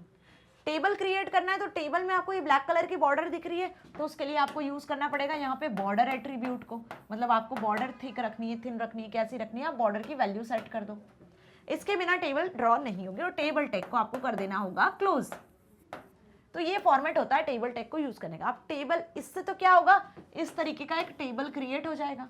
अब टेबल में रो और कॉलम होते हैं, तो रो क्रिएट करने के लिए, टेबल में रो क्रिएट करने के लिए कितनी रो दिख रही है, 1 2 3 3 रो दिख रही है। तो यहाँ पे टेबल में रो क्रिएट करने के लिए हम क्या करेंगे, 3 TR टैग का यूज कर लेंगे। क्या यूज कर लेंगे हम, TR टैग का यूज कर लोगे आप 3 बार, क्योंकि 3 रो आपको यहाँ पे दिख रही है, फाइन। इतना क्लियर। तो इस इतना लिखने से क्या हो जाएगा, 3 रो आपकी यहाँ पे क्रिएट हो जाएंगी। 3 रो आपको यहाँ पे शो हो रही है, 1 2 3, अच्छा 4th भी हो गई, ओके, 1 और 1 2, ठीक है। सो यहाँ पे आपकी 3 रो क्रिएट हो जाएंगी TR टैग से, फाइन।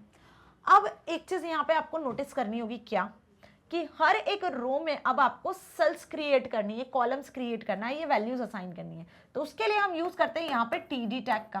तो TD टैग में हम बेसिकली क्या लिखते हैं, ये कंटेंट लिख देते हैं जो आपको दिखते हैं। सपोज 2 कंटेंट क्रिएट करना है और TD टैग को क्लोज कर दो। एक रो में जितनी आपको वैल्यूज क्रिएट करना है TD टैग में, फिर 3 आपको क्रिएट करना है तो आपने 3 लिख दिया। बस ऐसे आप TD टैग का यूज करते जाओ, तो इसी के अकॉर्डिंग रो क्रिएट होती जाएंगी और सेल में डेटा इंसर्ट होता जाएगा। सो TR और TD टैग का इंपॉर्टेंस समझ में आ गया कि टेबल टैग से टेबल क्रिएट होती है, बॉर्डर एट्रीब्यूट लिखोगे तो बॉर्डर दिखेगी। TR से टेबल की रो क्रिएट होती है और उन टेबल की रो में डेटा को लिखने के लिए आप TD टैग का यूज करते हो। सो इतना हमें बहुत अच्छे से समझ में आ गया कि यहाँ पे किनका यूज होना है। बट व्हाट अबाउट कि इस टेबल में यहाँ पे देखो, ये तो प्रॉपर 3 रो दिख रही है, लेकिन ये रो जो है मर्ज्ड दिख रही है। यहाँ पर इस पर्टिकुलर कॉलम में देखो, यहाँ पर आपको रो जो दिख रही है वो मर्ज दिख रही है। तो जब रो मर्ज होती है तो उसके लिए हम यहाँ पर जिस एट्रीब्यूट का यूज करते हैं वो एट्रीब्यूट होता है आपका रो स्पैन। रो स्पैन का यूज कर लोगे आप। रो स्पैन की वैल्यू इंटीजर टाइप होती है। कितनी रो को मर्ज कर रहे हो आप यहाँ पे, 1 2 3, 3 रो यहाँ पे मर्ज हो रही है ना, तो रो स्पैन इक्वल्स टू 3 का जब यूज कर लोगे तो ये रो मर्ज होके आपको शो होंगी। ऐसे यदि कॉलम मर्ज होता तो हम कॉल स्पैन का यूज करते हैं, फाइन। तो अब कोड देख लो क्या लिखोगे। HTML टैग स्टार्ट किया, HTML टैग क्लोज भी हो गया, यहाँ पर देख लो, ओके। हेड टैग स्टार्ट किया, हेड टैग यहाँ क्लोज हो गया, हेड में टाइटल स्पेसिफाई कर दिया टेबल। बॉडी टैग स्टार्ट किया, बॉडी टैग यहाँ क्लोज हो रहा है। टेबल टैग स्टार्ट किया और टेबल टैग भी यहाँ क्लोज हो रहा है। तो टेबल बॉडी HTML क्लोज हो रहे हैं, फाइन। अब मेन काम की बात, टेबल में बॉर्डर आपने सेट कर दी 1, बॉर्डर दिखेगी तभी जब बॉर्डर एट्रीब्यूट यूज करोगे।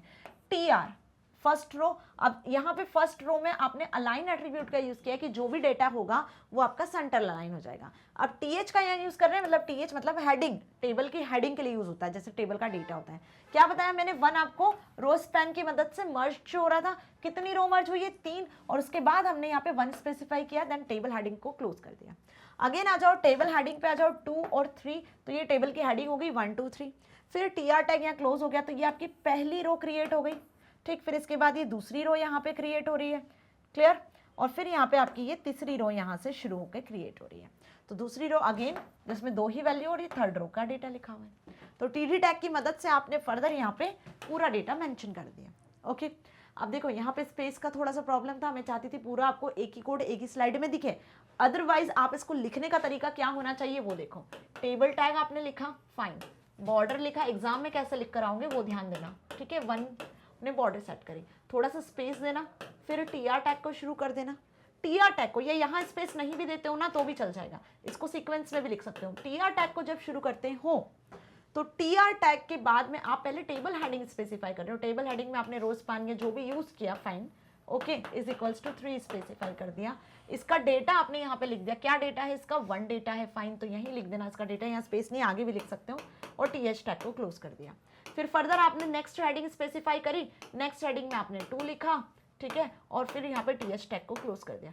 देन टीएच टैग यूज किया, फिर 3 लिखा, देन आपने यहाँ पे अगेन टीएच टैग क्लोज कर दिया, और ये पहली रो यहाँ पर खत्म हो गई। So this is the correct way to write, okay, बिल्कुल इसी तरीके से लिख कर आना। फिर ऐसे नेक्स्ट रो आप ऐड कर सकते हो टेबल टैग में, ओके। और एट लास्ट जब आप टेबल टैग को क्लोज करोगे तो एक लाइन इस तरीके से भी ड्रॉ करके आना, ताकि आप बताओ कि यहाँ से टैग स्टार्ट हुआ है, प्रॉपर आपने उसकी एंडिंग भी की है। क्लियर? सो लिखने का तरीका समझ में आ गया कि कोई भी कोड कैसे लिखोगे, fine. Now next section C पे अब हम आ चुके हैं। सेक्शन बी को हमने बहुत अच्छे से फिनिश किया, देखा कि 14, 16 और 18 क्वेश्चन में किस तरीके से आपको चॉइस पूछी है, और साथ में यहाँ पर आपने ये भी एनालाइज किया होगा कि HTML पर बेस्ड ज़्यादा क्वेश्चन पूछे हैं, क्योंकि HTML के 3 चैप्टर्स आ रहे हैं, HTML फर्स्ट, सेकंड और CSS, तो ये तीनों चैप्टर से ज़्यादा क्वेश्चंस पूछे जाएंगे डियर स्टूडेंट्स, जिसमें HTML फर्स्ट सेकंड से ज़्यादा क्वेश्चंस होंगे, ये ज़्यादा वेटेज रखता है आपका unit, okay. Now section C short answer type questions, मतलब यहाँ जो आपको क्वेश्चंस मिलेंगे वो होंगे 3 मार्क ईच के अकॉर्डिंग। 3 मार्क ईच के अकॉर्डिंग आपको शॉर्ट आंसर्स यहाँ पे लिखने हैं, मतलब कि यदि हम वेरी शॉर्ट की बात करें तो वहाँ 20 से 50 वर्ड्स के अंदर आप आंसर लिख सकते हो, 2 से 4 पॉइंट लिख सकते हो। लेकिन 3 मार्क्स के जो क्वेश्चंस होते हैं short answer type questions, so यहाँ पे आपको 50 से 80 वर्ड्स के अंदर आंसर लिखना होगा।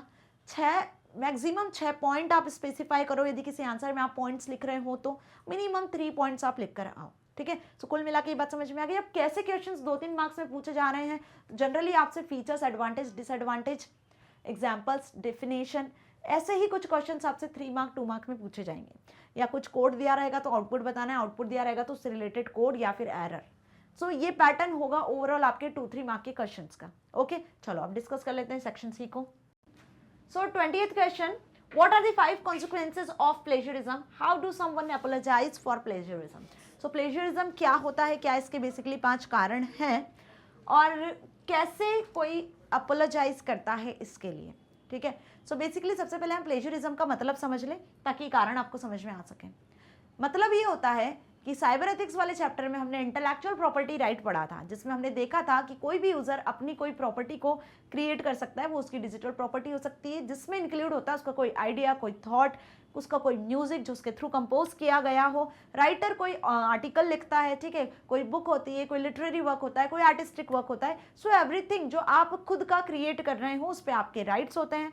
अब यदि कोई यूजर उसे उसकी बिना परमिशन के एक्सेस करता है और एक्सेस करने के बाद में अपना नाम बताकर उसे रिप्रेजेंट करता है, so that is called plagiarism, ठीक है। यहाँ पर इसे अवॉइड करने के लिए हमें क्या करना होता है, जब आप किसी के वर्क को एक्सेस कर रहे हो सो आप उसे प्रॉपर रिफ्रेश करके यूज करो, उसका साइटेशन दो। So this is the correct way, okay.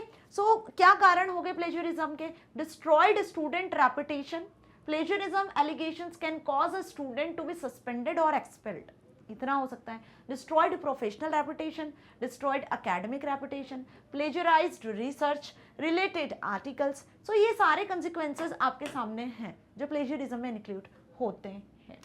Now how can someone apologize for that? So she और he wishes to first apologize to those I copied from, identify the name if possible, it was wrong of me to use your work without permission and attribution, your effort deserve the recognition that I denied it. So इस तरीके से आप apologize कर सकते हो, okay, यदि आप किसी के वर्क को यूज कर रहे हो तो। फाइन, समझ में आ गई मेरी बात? Now 21st question. अभी तक के सैम्पल पेपर में आपने प्लेजरिज्म से रिलेटेड क्वेश्चन सीधे सीधे देखे होंगे, इस तरीके से भी प्लेजरिज्म पर बेस्ड क्वेश्चन आ सकता है डियर स्टूडेंट्स, ओके। सो 21st क्वेश्चन दिया हुआ है, how can someone improve privacy concerns in e commerce? E commerce में कैसे आप प्राइवेसी कंसर्न्स को इम्प्रूव कर सकते हो, मतलब कि हम सभी चाहते हैं, क्या चाहते हैं हम सभी, कि हम जो भी डेटा इंटरनेट पर अपलोड करते हैं, मतलब या फिर आप कोई सोशल मीडिया वेबसाइट्स के थ्रू अपना कोई अकाउंट क्रिएट करते हो, तो आपकी जो भी पोस्ट है, कमेंट्स हैं, इमेजेस हैं, या आपका कुछ प्राइवेट डेटा यदि इंटरनेट पर है, कोई वेबसाइट्स के फॉर्मेट में आपने किया हुआ है स्टोर, तो वो सब प्राइवेट है। मतलब अपनी प्राइवेसी के लिए हमारा बहुत ज़्यादा कंसर्न होता है। तो इसे कैसे इंप्रूव किया जा सकता है, बेसिकली इस क्वेश्चन में यही पूछा है। इन ई कॉमर्स मतलब जहाँ पर आप ऑनलाइन शॉपिंग वेबसाइट्स का यूज़ करते हो, specifically buying and selling goods जो होता है ना, जहाँ कस्टमर्स होते हैं वहाँ पर। So there are some following ways to improve privacy concerns in e commerce. सबसे पहली बात आती है यहाँ पर awareness. Give consumers notice of an entity's information practices before any personal information is collected from them. किसी भी कस्टमर से उसकी पर्सनल इन्फॉर्मेशन कलेक्ट करने के पहले आपको कस्टमर को अवेयर करना होता है। नोटिस के थ्रू आप अवेयर कर सकते हो कि हमारे यहाँ ये सारी एंटिटीज़ हैं जो हम सोल्ड कर रहे हैं, लाइक दिस, ठीक है। जो भी आपका प्रैक्टिस है इन्फॉर्मेशन का, कि जो आप फॉलो कर रहे हो अकॉर्डिंग टू कि आपका ये प्रोडक्ट है, इसकी ये इन्फॉर्मेशन है, ये डिटेल्स है, आप पहले कस्टमर्स को उसको अवेयर कराओ, देन कस्टमर क्या होगा, एक ट्रस्ट बनेगा, और फिर उसके अकॉर्डिंग आप पर्सनल इन्फॉर्मेशन कलेक्ट कर सकते हो। चॉइस और consent. Next, give consumers option as to how any personal information collected from they may be used. So ये चीज भी होती है। Okay, next, participation. Give consumers the ability to access data about themselves, that is to view the data in an entity's files and contest that data's accuracy and completeness. भाई यहाँ पे देखो क्या कंज्यूमर्स और जो आपके ई कॉमर्स कंपनी है सभी पार्टिसिपेट करें। सबसे ज़्यादा जो पार्टिसिपेशन होता है वो कंज्यूमर्स का होता है, कस्टमर्स का होता है। So give consumers the ability to access data about themselves, कि वो खुद से डेटा को एक्सेस कर सके, एंटिटीज़ को देख सकें, वहाँ पे जितने भी गुड्स हैं जो सेल हो रहे हैं उनके बारे में प्रॉपर इन्फॉर्मेशन ले सके, ताकि डेटा की एक्यूरेसी और कंप्लीटनेस बनी रहे। सिक्योरिटी सबसे main important aspect. Ensure that customer data is accurate and secure. To reassure data integrity, collectors must take reasonable steps such as using only reputable sources of data and cross-referencing data against multiple sources. Security involves both managerial and technical measures to protect against multiple sources like loss and the unauthorized access, destruction, use and disclosure of the data.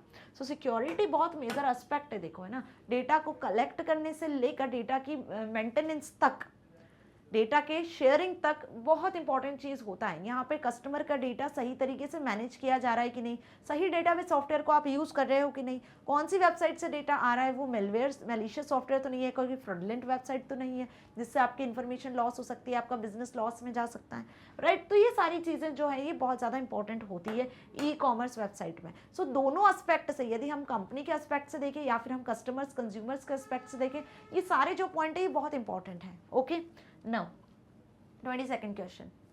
List and explain the different attributes of body tag.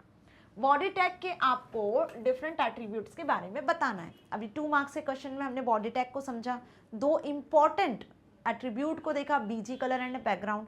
BG colour से background colour set करते हो और background से आप web page का background में कोई image set कर सकते हो, ये देखा। इसके अलावा भी इंपॉर्टेंट एट्रीब्यूट्स होते हैं, और क्या होते हैं वो आपको यहाँ बताना है 3 मार्क के क्वेश्चन में।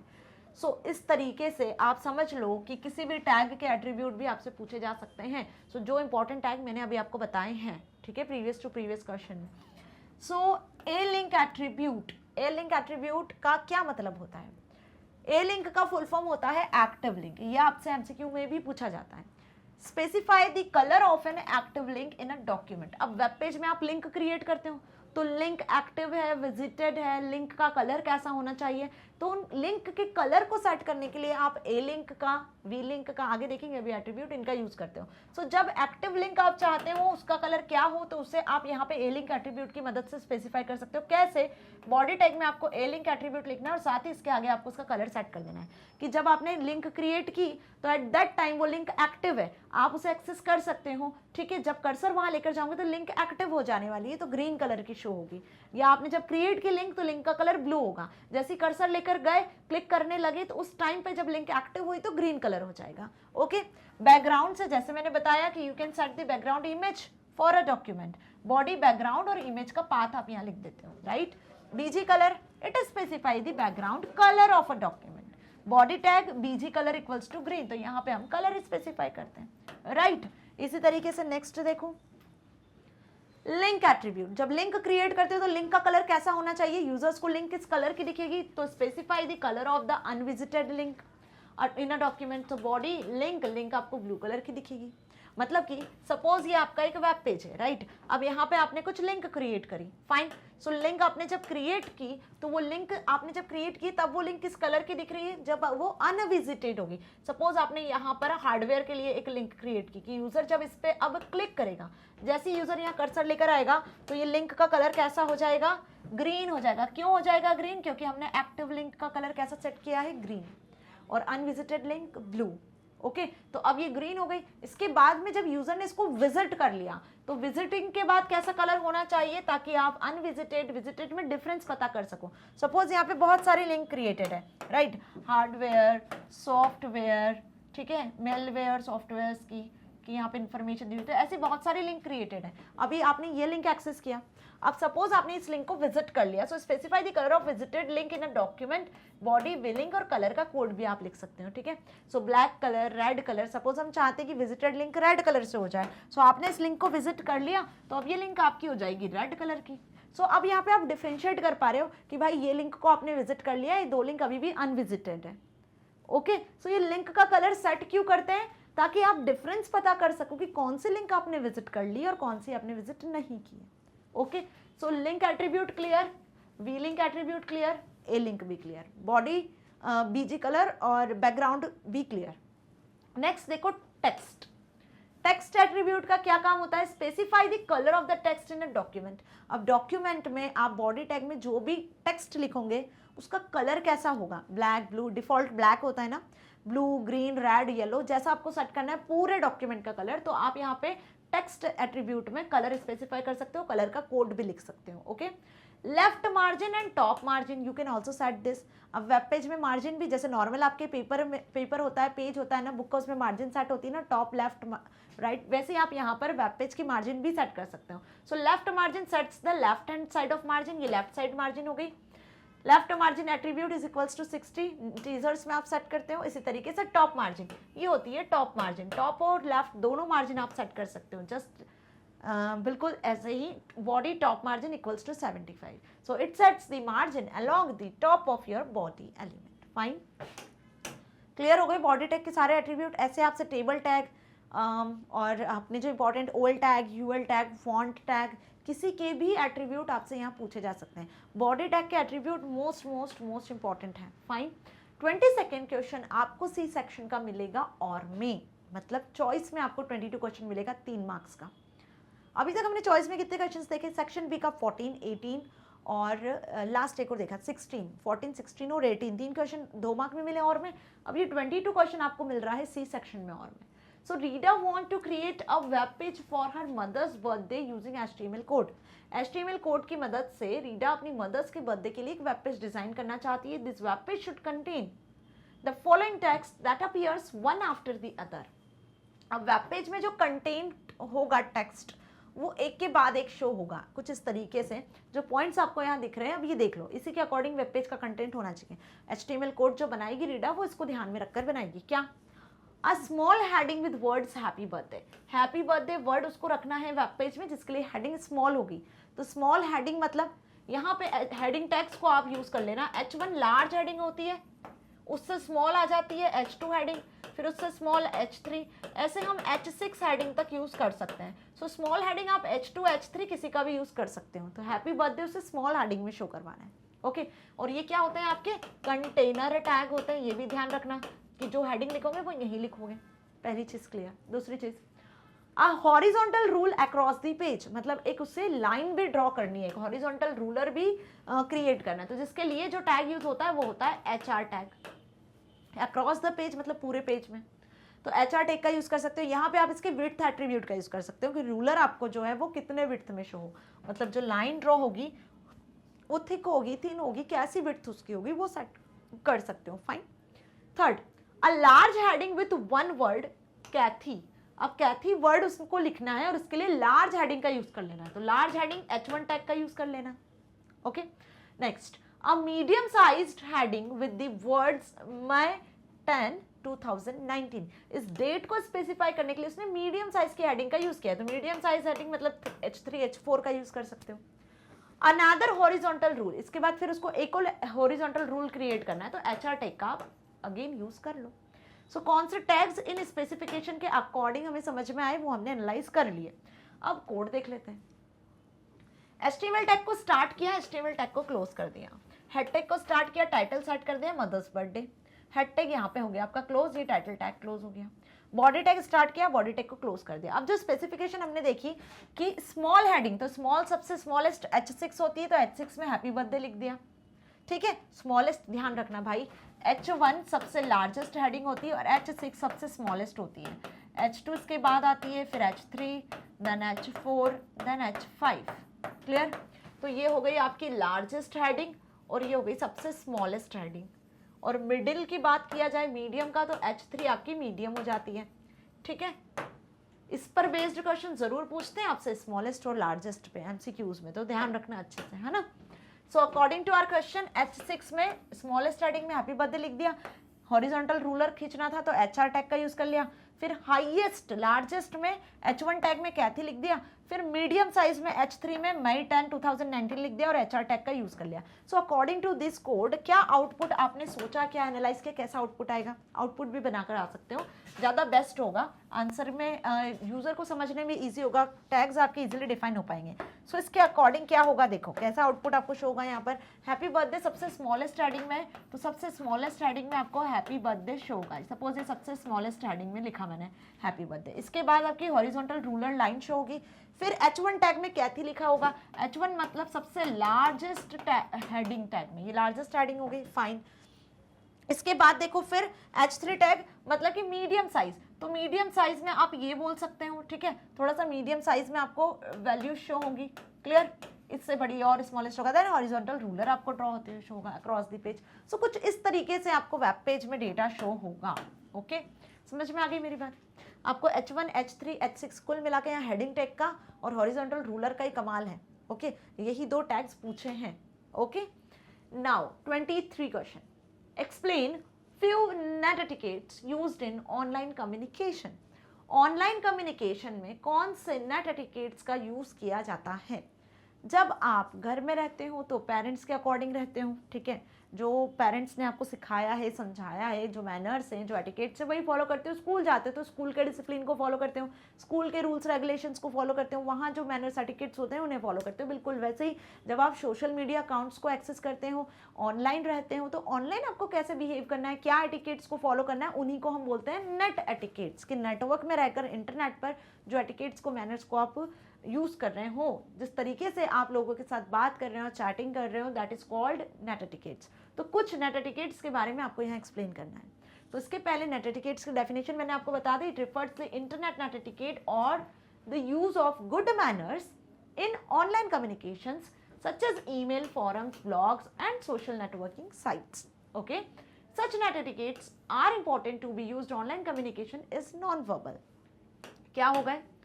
पहला, the provided information should be accurate and the fact should be checked before giving any advice.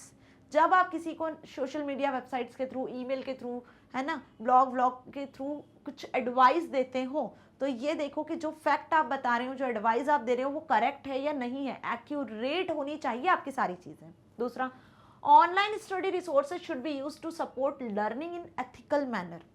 Ethical manner में ही आप सारी चीज़ों को सीखें, ठीक है, समझाया जाए। Healthy discussions are to be promoted to get the most out of online forums. जो डिस्कशंस होते हैं ब्लॉग्स में, ऑनलाइन फोरम्स वगैरह में, वो हेल्दी होने चाहिए। ओके, किसी भी ऐसी बातों को ना करें आप जिससे सामने वाले को हर्ट हो। Next, it is best to ignore inflammatory comments. सबसे खास और इंपॉर्टेंट पॉइंट, इन्फ्लेमेटरी कमेंट्स पे आप बिल्कुल ध्यान मत दो। These are the internet users who try to bet other users into a reaction. Others are to be respected as equals. सारे यूजर्स आपके लिए इक्वल है, सभी को इक्वल रिस्पेक्ट दो। द करेक्ट लैंग्वेज, सही लैंग्वेज का यूज होना चाहिए while communicating online. The personal information should never be revealed online. आपकी कोई भी पर्सनल इंफॉर्मेशन कभी भी ऑनलाइन आप रिवील मत करो। ओके, समझ में आया? आइडेंटिटी थेफ्ट जो होता है ना, वो इसी के थ्रू ही होते हैं, right? A strong password should be made to ensure that no one can hack your profile. बार बार बताती आई हूं मैं ये चीज कि हमेशा पासवर्ड स्ट्रांग होना चाहिए, मतलब कि आपका पासवर्ड सिंबल्स के थ्रू होना चाहिए, उसमें कोई ना कोई एक्स्ट्रा कैरेक्टर होना चाहिए। या हम बात कर लें अपर केस लेटर्स का आप यूज कर लो, अपर केस लेटर्स या लोअर केस लेटर्स का यूज कर लो। अपने पापा का नाम, मम्मी का नाम, मोबाइल नंबर, कोई डिजिट्स भी यूज कर सकते हो, राइट? यहाँ पे डिजिट्स का भी आप यूज कर सकते हो, फाइन। मोबाइल नंबर, फ्रेंड्स का नाम, ऐसे कोई भी पासवर्ड सेट ना करे जो इजीली हैक हो सके। Anyone who indulges in appropriate communication should be blocked and reported. सबसे मेन काम की बात, पहली बात तो पर्सनल इन्फॉर्मेशन शेयर मत करो, स्ट्रॉन्ग पासवर्ड रखो। और जो पर्सन आपको ऐसा लगता है ओके कि वो आपसे बिल्कुल सही तरीके से बात नहीं कर रहा है, फ्रॉड है, फ्रॉड सॉफ्टवेयर है, फ्रॉड अकाउंट है, सबसे पहले उसे जाके ब्लॉक करो, ठीक है? So this are the safe and secure manner जिसकी मदद से आप इंटरनेट पे ऑनलाइन कम्युनिकेशन प्रॉपर वे में नेट एटिकेट्स को फॉलो करके कर सकते हो। Now we are on section D. अभी तक हमने सेक्शन सी तक पूरा समझ लिया, आप सभी को होप अच्छे से भी समझ में आया। कोई डाउट हो तो कमेंट सेक्शन में लिखना, डाउट 110% आपका सॉल्व किया जाएगा। सेक्शन डी में आपको मिलेगा मात्र एक क्वेश्चन। कितना क्वेश्चन? एक क्वेश्चन। कौन सा क्वेश्चन मिलेगा? Question number 24। ध्यान रखना ये क्वेश्चन होगा आपका लॉन्ग आंसर टाइप। अब इस क्वेश्चन में आपको मिलेगी चॉइस, दैट इज और में या तो ये क्वेश्चन अटेम्प्ट करना या ये, दोनों मत करके आना। अब ये चैप्टर होगा भी किस चैप्टर का, ये भी काम की बात है, सुन लो कि लॉन्ग आंसर आपको प्रिपेयर करना है HTML से। ओके, सो 4 मार्क का सेक्शन डी में लॉन्ग आंसर जो आपको मिलेगा 24th वाला क्वेश्चन, वो होगा 4 मार्क्स के अकॉर्डिंग HTML वाले चैप्टर पर बेस्ड। कैसा होगा देख लेते हैं। Write the HTML code to design the web page as shown below. Okay, considering the specifications that follow. Fine, आपको ये पेज दिख रहा है, ये एक वेब पेज है, इसको ध्यान में रखकर आपको HTML कोड लिखना है। अब HTML कोड तो आप लिखोगे, ठीक है, लेकिन यहाँ पे आपको इस HTML कोड को लिखते टाइम इन स्पेसिफिकेशंस को ध्यान रखना है।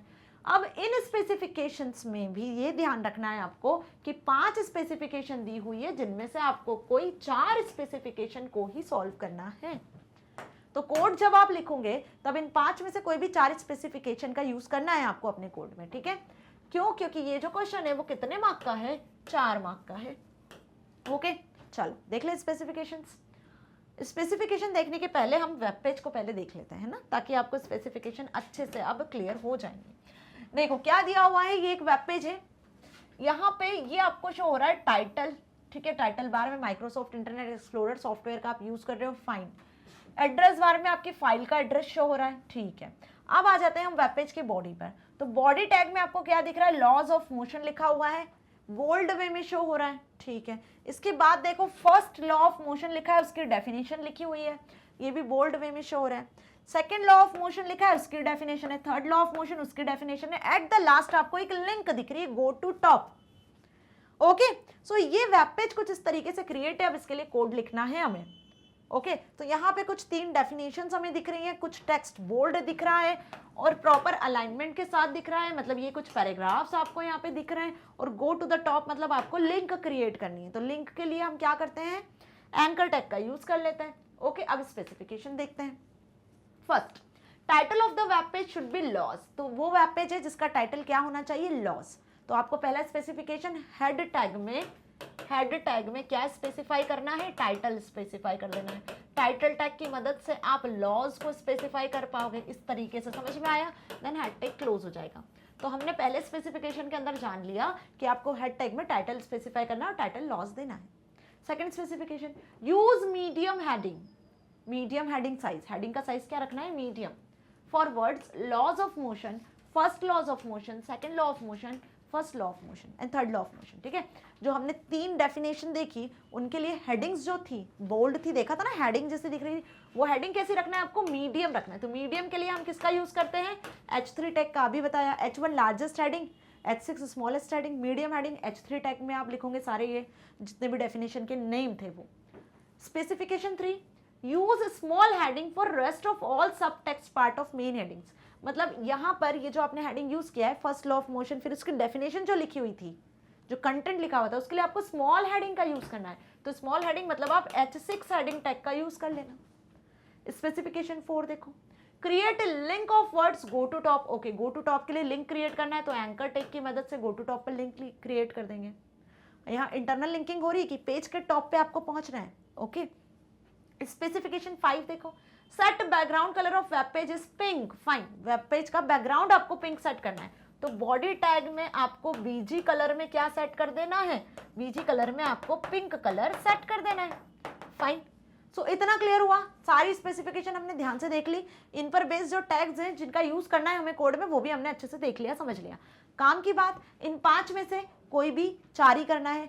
यदि 5 नहीं भी आते, कोई एक आधी में आपको प्रॉब्लम लगती कि हाँ यहाँ पे मुझको एट्रीब्यूट नहीं बन रहा है या कुछ टैग में दिक्कत है, तो वो एक छोड़ देना, ठीक है। 5 अटेम्प्ट करके मत आना। समझ में आ गई मेरी बात? चलो अब कोड देख लेते हैं जल्दी से। डॉक टाइप HTML टैग का यूज कर लिया। ओके, इसका यूज कर लेते हैं हम HTML 5 में। इस तरीके से डॉक टाइप के डॉक्यूमेंट आप प्रिपेयर कर रहे हो। फाइन, HTML टैग को यूज किया है, बॉडी टैग यूज कर लिया। अब H2 हेडिंग टैग का यूज कर रहे हैं। H2 हेडिंग टैग में हमने एंकर टैग में लिख दिया ID equals to top laws of motion, at anchor tag को क्लोज किया और H2 टैग। अब इसका क्यों यूज किया भाई, यहाँ पे ID एट्रीब्यूट का यूज क्यों किया? क्योंकि गो टू टॉप जो लिखा था, गो टू टॉप जो लिंक थी, उससे आप टॉप पे पहुंच जाओ, ठीक है। तो यहाँ पर इंटरनल लिंकिंग आप कर रहे हो, तो इंटरनल लिंकिंग में आपको यहाँ पे नेम या ID एट्रीब्यूट का यूज करना होगा, ठीक है। कि लिंक पे जैसे क्लिक करोगे तो नेम ID एट्रीब्यूट से आप पहुंच जाओगे। तो टॉप नाम हमने यहाँ स्पेसिफाई कर दिया, और उसके लिए जो हेडिंग होगी वो कैसी होगी, स्मॉल हेडिंग होगी, वो भी देखा। तो H2 टैग में हमने ये मेंशन किया। लाइन ब्रेक के लिए BR टैग यूज कर लिया। अब H2 टैग में हमने क्या स्पेसिफाई कर दिया यहाँ पर, first law of motion, smallest heading, ठीक है, medium size heading, sorry medium size heading ना, H2 H3 मीडियम साइज हो जाएंगे। फिर एक पैराग्राफ टैग स्टार्ट किया जहाँ पे हमने पैराग्राफ लिखा, पैराग्राफ टैग को क्लोज कर दिया। 2 बार BR टैग लगाया क्योंकि डबल स्पेस हमें दिख रही थी। देखो यहाँ पे ये स्पेसेस डबल है, ये पहली स्पेस, ये दूसरी स्पेस। फाइन, समझ में आया? ओके, नाउ नेक्स्ट देखो आगे क्या लिखा है। H2 में फिर आपने लिखा second law of motion, BR tag again लगा दिया, पैराग्राफ में नेक्स्ट डेफिनेशन लिख दी, फिर BR tag third law of motion. Okay, और AHREF टैग से टॉप को हमने यहाँ पे रेफरेंस कर दिया कि जैसे ही गो टू टॉप पे यूजर क्लिक करेगा तो कहाँ पहुंच जाएगा, टॉप पे पहुंच जाएगा, जिसको हमने यहाँ पे ID टैग में स्पेसिफाई किया हुआ है। सो कुल मिला के मेरी बात समझ में आ गई कैसे किया है यहाँ पर काम। एंकर टैग में ये इंटरनल लिंकिंग का कैसे यहाँ पे यूज किया हुआ है। Then body tag close, HTML tag close. So ये हो गया हमारा टैग, जिसमें हमने कुछ टैग्स को भी देखा, और साथ ही आप यहाँ पर अपने according H2 tag, heading 2 tag, heading 3 tag, heading 4 5 का यूज कर सकते हो। Okay, clear? ना 24th क्वेश्चन, जैसा मैंने बताया कि लॉन्ग आंसर टाइप क्वेश्चन है, जो कि आपको मिलेगा कैसे, और चॉइस में मिलेगा। या तो वो क्वेश्चन अटेम्प्ट करना जो अभी डिस्कस कर लिया, या फिर ये दोनों अटेम्प्ट करके मत आना स्टूडेंट्स, ये आपसे रिक्वेस्ट है। दोनों अटेम्प्ट करोगे और इन केस पहला वाला आपने कर दिया गलत तो सेकंड कंसीडर नहीं होगा, दोनों में से कोई एक ही कंसीडर होगा, वो भी पहला ही कंसीडर होगा। ओके, जिसमें कॉन्फिडेंट रहो कि हाँ ये क्वेश्चन मैं अटेम्प्ट करूंगा, इसमें मेरे से मिस्टेक नहीं होगी, इसके सारे एट्रीब्यूट टैग मुझसे बन जाएंगे आराम से, वही क्वेश्चन अटेम्प्ट करना, ठीक है। अब देखो यहाँ पे आपको दोनों क्वेश्चन में इंटरनल चॉइस तो मिली है, साथ ही क्वेश्चन के अंदर भी आपको चॉइस मिल गई है। दोनों क्वेश्चन में से कोई एक अटेम्प्ट करो या 5 स्पेसिफिकेशन में से भी कोई 4 अटेम्प्ट करो। सो CBSE ने यहाँ पर आपको भर भर के चॉइस दी इस सेक्शन में, राइट। चलो, right the HTML code. Again आपको यहाँ पे HTML का कोड लिखना है। जैसे कि मैंने बताया कि सेक्शन D में जो लॉन्ग आंसर मिलेगा वो HTML का ही होगा, और 110% श्योर हूँ वो आपको HTML कोड ही लिखने को मिलेगा फाइनल एग्जाम में भी। To design the web page as shown below, considering the specifications that follow, you can write code for any 4 specifications out of the given 5 specifications. 5 specification में से कोई से भी 4 स्पेसिफिकेशन लिखना है, ठीक है। इसी के अकॉर्डिंग आपको जो वेब पेज दिया हुआ है वो ये है, मतलब यहाँ आपको क्या करना है, specification table with hours and marks, ये आपको टेबल दिख रही है, ये टेबल आपको क्रिएट करना है। इसके लिए आपको कोड लिखना है भाई, बहुत अच्छी बड़ी टेबल है, देखो कोड भी बहुत अच्छे से लिखना है। बहुत ध्यान से समझ लो कि क्या क्या इस टेबल में आपको दिख रहा है। पहले टेबल एनालाइज कर लो, जैसी टेबल देखो तो माइंड में आपको सारे टैग्स रिकॉल हो जाने चाहिए, ठीक है। क्या दिख रहा है आपको यहाँ पर कि टेबल है, टेबल टैग यूज हो जाएगा। ओके, क्या यूज हो जाएगा, टेबल क्रिएट करने के लिए टेबल टैग यूज हो जाएगा। अब टेबल में आपको बॉर्डर भी दिख रही है यहाँ पर, तो आपको टेबल में बॉर्डर एट्रीब्यूट का यूज कर लेना है, बिना बॉर्डर के ये बॉर्डर नहीं दिखेगी। ओके, ठीक है। टेबल टैग एंडिंग टैग होता है तो क्लोज भी होगा। अब यहाँ पे कितनी रो है ये भी देख लो, 1 2 3 4 5 6 7 8 9, मतलब 9 टाइम्स TR टैग यूज करोगे आप, क्योंकि 9 रो आपको क्रिएट करनी है। ओके, अब इन 9 रोज में भी देखो आपको क्या दिख रहा है। इन 9 रोज में जो पहली रो है, पहली 2 रो है वो हेडिंग है। क्या है, पहली जो 2 रो है ये आपकी पहली रो, ये दूसरी रो ये हेडिंग है। हेडिंग दिख रही है, बोल्ड कलर में दिख रही है। सो इसके लिए आपको क्या करना है, इसके लिए आपको पहली 2 रो में टीएच टैग का यूज करना है, बाकी जो तीसरी रो आप शुरू करोगे वहां पे आपको टीडी टैग का यूज कर लेना है। टीडी टैग मतलब टेबल डेटा क्रिएट करने के लिए, और टीएच टैग टेबल की हेडिंग क्रिएट करने के लिए। ओके, अब जो मोस्ट इंपॉर्टेंट चीज आपको यहाँ दिख रही है वो ये है कि यहाँ पे तो ये 2 रो आपको प्रॉपर दिख रही है, लेकिन यहाँ पे इन 2 रो को मर्ज किया गया है, दिख रहा है ना, मर्ज करके आपको शो हो रही है। तो यहाँ पे जब रो मर्ज की जाती है तो इस पर्टिकुलर फर्स्ट वाली रो में आपको इन तीनों के लिए क्या लगाना पड़ेगा, रो स्पैन का यूज करना पड़ेगा। तो यहाँ पे आप क्या यूज कर लोगे, row span is equals to कितनी रो, 2 रो मर्ज हो रही तो रो स्पैन इक्वल्स टू 2। और यहाँ पे देखो 1 2 3 4 कॉलम्स को क्या किया गया है, मर्ज किया गया है।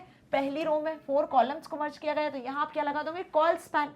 4 कॉलम को मर्ज किया तो कॉल स्पैन इक्वल्स टू 4। सो ये हमने एनालाइज कर लिया। अब इसके अकॉर्डिंग आप कोड आराम से लिख सकते हो। तो पहले हम इसकी अकॉर्डिंग स्पेसिफिकेशन देख लें, फिर हम कोड को समझेंगे कि कैसे लिखना है। बाकी इस कोड में क्या आएगा वो तो हमें अच्छे से समझ में आ गया। फाइन, चलो स्पेसिफिकेशन देखते हैं। Specification 1, title of the web page should B table in HTML। Title क्या होगा यहाँ पर, टेबल इन HTML, ठीक है। ओके, तो हेड टैग में टाइटल स्पेसिफाई कर देना। Specification 2, use row span as given in table. Table में हमने देख लिया रो स्पैन कितना लगाना है, रो स्पैन इक्वल्स टू 3, और कॉल स्पैन कितना लगाना है, कॉल स्पैन इक्वल्स टू 4 पहली रो में। डन, समझ में आ गया। Okay, align table data in centre except unit title. Align करना है आपके टेबल के डेटा को सेंटर में, एक्सेप्ट यूनिट वाला, जो यूनिट वाला था ना उसको छोड़कर आपको टेबल का जो डेटा है वो कैसा अलाइन होना चाहिए, सेंटर में। ओके, देख लो टेबल ध्यान से, क्या दिख रहा है आपको यहाँ पर कि यूनिट वाले टाइटल को छोड़कर, ये यूनिट नंबर वाला, इसको छोड़कर सारा पूरा डेटा कैसा होना चाहिए, सेंटर अलाइन होना चाहिए। क्लियर, वो आपको सेंटर में नहीं शो हो रहा होगा। Now specification 5, write title of the table as words, specification table with hours and marks. Table का टाइटल भी सेट करना है। ये पेज की टाइटल की बात हो रही है, वेब पेज का टाइटल जो ऊपर टाइटल बार में दिखता है ना, तो वो टाइटल टैग में मेंशन होगा। टेबल का जो टाइटल है वो कैप्शन टैग में बताते हैं हम, तो यहाँ पे हम कैप्शन टैग का भी यूज कर लेंगे। अब देख लो इसका कोड ध्यान से।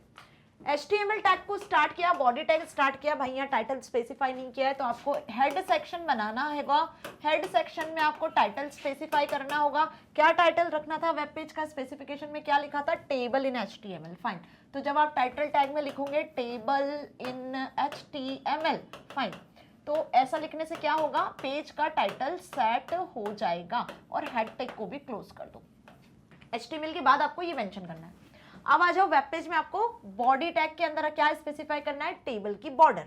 ओके, तो टेबल टैग में हमने बॉर्डर सेट कर दिया, सेल पैडिंग 2, मतलब सेल्स के आसपास जो स्पेस होगी कंटेंट और सेल के बीच में वो भी आप सेट कर सकते हो।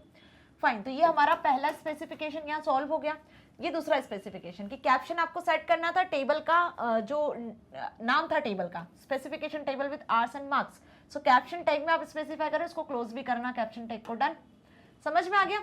और अलाइन टॉप मतलब टेबल के टॉप पे आपको ये कैप्शन सेट होगा, ये आपका नेक्स्ट स्पेसिफिकेशन हुआ। ठीक है, अब वो नंबर आप देख लेना स्पेसिफिकेशन का, शायद लास्ट में था, वो फर्स्ट था। ओके, ये आपकी अब यहाँ से शुरू हो रही है पहली रो। क्या शो हो रही है यहाँ पर, आपकी पहली रो। ओके, तो ये फर्स्ट रो हम यहाँ से शुरू कर रहे हैं क्रिएट करना। अब यहाँ रो स्पैन समझना, कॉल स्पैन समझना। टेबल हेडिंग आप क्रिएट करने वाले हो तो रो स्पैन इक्वल्स टू 2 लगा दिया, unit number. Again next table heading में हमने row span equals to 2 use कर लिया यूनिट टाइटल के लिए, row span equals to 2 use कर लिया टीचिंग आवर्स के लिए। ठीक है, रो स्पैन 2 मतलब 2 रो को मर्ज किया गया, unit number, unit title, teaching hours के लिए। फिर हम लगा रहे हैं col span equals to 4 distribution of theory marks के लिए। ये पहली रो आपकी क्रिएट हो गई। पहली रो आपकी कुछ इस तरीके से यहाँ पे क्रिएट हुई है। कैसे क्रिएट हुई है, ये आपकी 2 रो यहाँ पर मर्ज हो गई और यहाँ पे आपके 4 कॉलम मर्ज हो गए। ठीक है, इस पर्टिकुलर कोड को लिखने से ये 2 रो यहाँ पे मर्ज हो गई, unit number, unit name, unit title और टीचिंग आवर्स, और यहाँ पे डिस्ट्रीब्यूशन ऑफ थ्योरी मार्क्स आ जाएगा। क्लियर? ओके, पहली रो खत्म। अब दूसरी रो में आपको कुछ 4 कॉलम में वैल्यू एंटर करनी है, क्योंकि आगे के जो 3 वैल्यूज वो तो मर्ज है। तो टीडी टैग में आपने R level, U level, A level और टोटल मार्क्स लिख दिया। ये 4 जो कॉलम मर्ज किए थे, 4 कॉलम की वैल्यू हो गई। ओके, तो पहली रो, दूसरी रो कंप्लीट। अब तीसरी रो पे आ जाओ। थर्ड रो में डेटा कैसा होना चाहिए, आपका सेंटर में होना चाहिए ना। तो नेक्स्ट रो में हमने थर्ड रो में डेटा अलाइन कर दिया centre. First unit number 1 mathematics 24408, ये यूनिट की डिटेल, और अलाइन सेंटर आप करते जा रहे हो। फाइन, सो ये चीज समझ में आ रही है अच्छे से। नेक्स्ट रो में भी सिमिलरली आपने डेटा एंटर कर लिया, अलाइनमेंट सेंटर सेट करके साइंस के लिए, फिर इंग्लिश के लिए, फिर सोशल साइंस के लिए, फिर लैंग्वेजेस के लिए और कंप्यूटर एप्लीकेशन के लिए। एट द लास्ट टोटल यहाँ पे शो होगा। तो जब टोटल शो हो जाएगा उसके लास्ट में आपने पूरी रोज क्रिएट कर ली, table tag close, body tag close, HTML tag close कर देना है। सो एक यदि रो को आपको क्रिएट करना आ गया तो आगे की रो आप ऑटोमेटिकली क्रिएट कर पाओगे, है ना। सो क्या देखा हमने कि डिफरेंट रोज के लिए हमने TR टैग का यूज किया है। हर एक row, math, science, English, social science, language, computer, total, इन सभी के लिए हमने क्या यूज किया है, टेबल टैग में TG टैग का यूज किया। और कैसे क्रिएट किया, अलाइनमेंट सेंटर सेट किया, तो align is equals to centre का यूज किया। फाइन, सो कोड आपको लिखना आना चाहिए, ये आपका लॉन्ग आंसर है। अब जो आपको इजी लगे दोनों क्वेश्चन में से वही क्वेश्चन अटेम्प्ट करना students. Again I am telling this thing, okay. अब सेक्शन ई शुरू कर रहे हैं हम, जो कि लास्ट सेक्शन है आपके सैंपल पेपर का, जिसमें क्वेश्चन आपको मिलेंगे केस स्टडी बेस्ड। एक केस स्टडी आपको दी रहेगी यहाँ पर, ठीक है, उसको आपको ध्यान से पढ़ना है और उस पर बेस्ड 5 क्वेश्चन रहेंगे, उन 5 में से 4 करके आना है, जैसे अभी हमने लॉन्ग आंसर में देखा। अब ये केस स्टडी कोई पैसेज भी हो सकता है, कोई एग्जाम्पल, कोई कंडीशन हो सकती है, या फिर कोई सोर्स बेस्ड क्वेश्चन भी हो सकता है। अगेन ये 4 मार्क के अकॉर्डिंग होगा और 25th और 26th क्वेश्चन केस स्टडी 1 और केस स्टडी 2 ही मिलेगा। यहाँ पर आपको कोई इंटरनल चॉइस नहीं मिल रही है, यहाँ पर चॉइस ऐसी मिलेगी कि केस स्टडी पर बेस्ड 5 क्वेश्चन होंगे, इनमें से कोई 4 अटेम्प्ट करना है, ओके। और जैसी कोई चॉइस नहीं होगी, दोनों केस स्टडी सॉल्व करना कंपल्सरी है। पहला question 25, Ayush went to an interview for the post of web developer. Ayush web developer की पोस्ट के लिए एक इंटरव्यू में जाता है, टेक्निकल टेस्ट होता है, he was suppose to design an HTML table as given below. Okay, technical test में उसको इस तरीके की टेबल ड्रॉ करना है, मतलब इस तरीके का उसको स्ट्रक्चर ड्रॉ करना है, टेबल नहीं है, जस्ट यहाँ पे आपको लिस्ट दिख रही है, ओके, ये ड्रॉ करना है। So help him to create the code with the right statement in the blanks, observe the list and attempt any 4 questions. So यहाँ पे इसको टेबल नहीं क्रिएट करना है, यहाँ पे इसको ये लिस्ट क्रिएट करना है बेसिकली।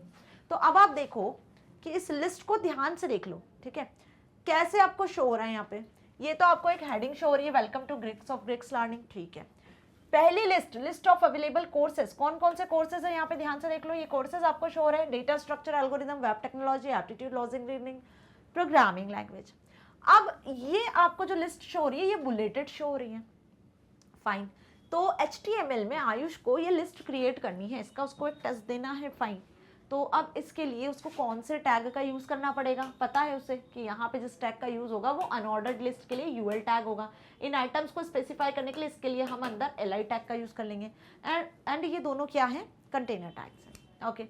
आफ्टर दैट देखो डेटा स्ट्रक्चर टॉपिक्स, ये नेक्स्ट लिस्ट यहाँ नीचे क्रिएट हो रही है डेटा स्ट्रक्चर्स की, जिसमें ये जो लिस्ट है 1 2 3 4 5 6 ऐसे क्रिएट हो रही है। तो ये हो गई आपकी नंबर्ड लिस्ट, मतलब यहाँ पे ये एक ऑर्डर्ड लिस्ट के फॉर्मेट में क्रिएट हो रही है, जिसके लिए OL टैग का यूज करते हैं। और अगेन ये सारे आइटम्स को आप LI टैग में स्पेसिफाई करोगे। सो इतना हमें अच्छे से समझ में आ गया कि इस केस स्टडी में आयुष को क्या करना है, ऐसी लिस्ट क्रिएट करना है जिसमें ऑर्डर्ड लिस्ट और अनऑर्डर्ड लिस्ट का यूज करना है आपको।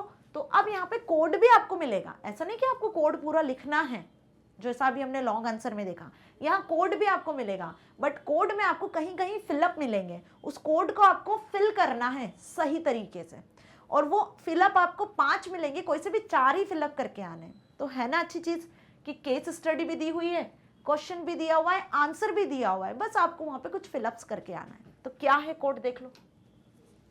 ओके, डॉक टाइप HTML आप क्रिएट कर रहे हो, हेड टैग में टाइटल स्पेसिफाई कर दिया, Geeks of Geeks, title tag close किया, हेड टैग क्लोज कर दिया, ठीक है, ये वेब पेज का टाइटल सेट हो जाएगा। बॉडी टैग में देखो सही तरीका ये होता है लिखने का ना। बॉडी टैग में देखो H2 में लिख दिया welcome to Geeks of Geeks, second heading level पे। 5th हेडिंग लेवल पे लिस्ट पहली क्रिएट हो रही है, लिस्ट ऑफ अवेलेबल कोर्सेज। उसके बाद पहली लिस्ट जो थी वो कौन सी थी, अनऑर्डर्ड लिस्ट थी, बुलेटेड लिस्ट थी ना, data structures, algorithm, web technology, aptitude and logic reasoning, programming language, ये सब बुलेटेड वे में लिखा हुआ था। सो उसके लिए हम यहाँ पे क्या यूज करेंगे, UL टैग का। अनऑर्डर्ड लिस्ट आपको क्रिएट करनी है, सो आप यहाँ पे किसका यूज करोगे, UL टैग का। तो पहला स्टेटमेंट तो हमें क्लियर हो गया कि पहली जो लिस्ट है वो UL है, तो उसके लिए UL टैग हमने यूज कर लिया। अगेन UL टैग क्लोज भी है, देखो इससे भी आप समझ सकते हो कि UL टैग क्लोज है तो ऊपर आपको UL टैग ओपन कर लेना है। नेक्स्ट लिस्ट देखो H5 में डेटा स्ट्रक्चर टॉपिक्स का यूज किया गया है। अब ये जो array, link list, stack, queues, trees, graphs, ये हमने देखा था नंबर्ड लिस्ट थी, ऑर्डर्ड लिस्ट थी। तो स्टेटमेंट 2 में क्या आ जाने वाला है, ओएल टैग को आप स्टार्ट करोगे और यहाँ पे ओएल टैग को ही आप क्लोज करोगे, तो दोनों स्टेटमेंट आपको क्लियर। स्टेटमेंट 4 क्या हो जाएगा, अब जब लिस्ट क्लियर हो गई तो बॉडी टैग आपको क्लोज कर देना है और उसके बाद HTML क्लोज कर देना है, क्योंकि लिस्ट आपने पूरी क्रिएट कर दी। तो ये स्टेटमेंट 3, 4, 5 भी हमें क्लियर हो गए। अब है ना इजी, बहुत इजी, आपको टैग पता होने चाहिए, बस टैग पता है तो आपने ये सारी चीजें फिल कर दी। अब इसी के अकॉर्डिंग इन पांचों में से कोई भी 4 करके आना स्टूडेंट, 5 मत करके आना, ठीक है। ये भी कमाल की बात, ऐसा नहीं कि आता है तो आप ओवर कॉन्फिडेंस में 5 करके आ गए, राइट, 4 ही करके आना। Write the appropriate answer for the blank given in statement 1, UL tag, पहली लिस्ट यूएल थी। Blank given in statement 2, OL tag. Write the appropriate answer for the blank given in statement 3, OL tag को close करना था, OL tag open करना था। Write the appropriate answer for the blank given in statement 4, statement 4 में body tag close होगा। Write the appropriate answer for the blank given in statement 5, तो statement 5 में HTML tag close करना था। सो ये पांचों स्टेटमेंट हमने देख ली और पांचों स्टेटमेंट के आंसर आपके सामने हैं।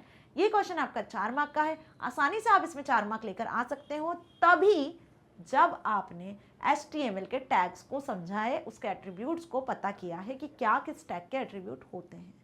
Okay, now second case study which is the last question of your sample paper. Okay, ये ध्यान रखना कि पहला जो केस स्टडी होगा वो बेस्ड होगा आपका HTML पर, उसी से केस स्टडी आएगी। तो केस स्टडी जब प्रिपेयर करने बैठो तो HTML से प्रिपेयर करना, लॉन्ग आंसर भी आपका HTML से आएगा, तो long answer, case study, first, ये दोनों HTML से आएंगे, वहीं से आपको प्रिपेयर करना है।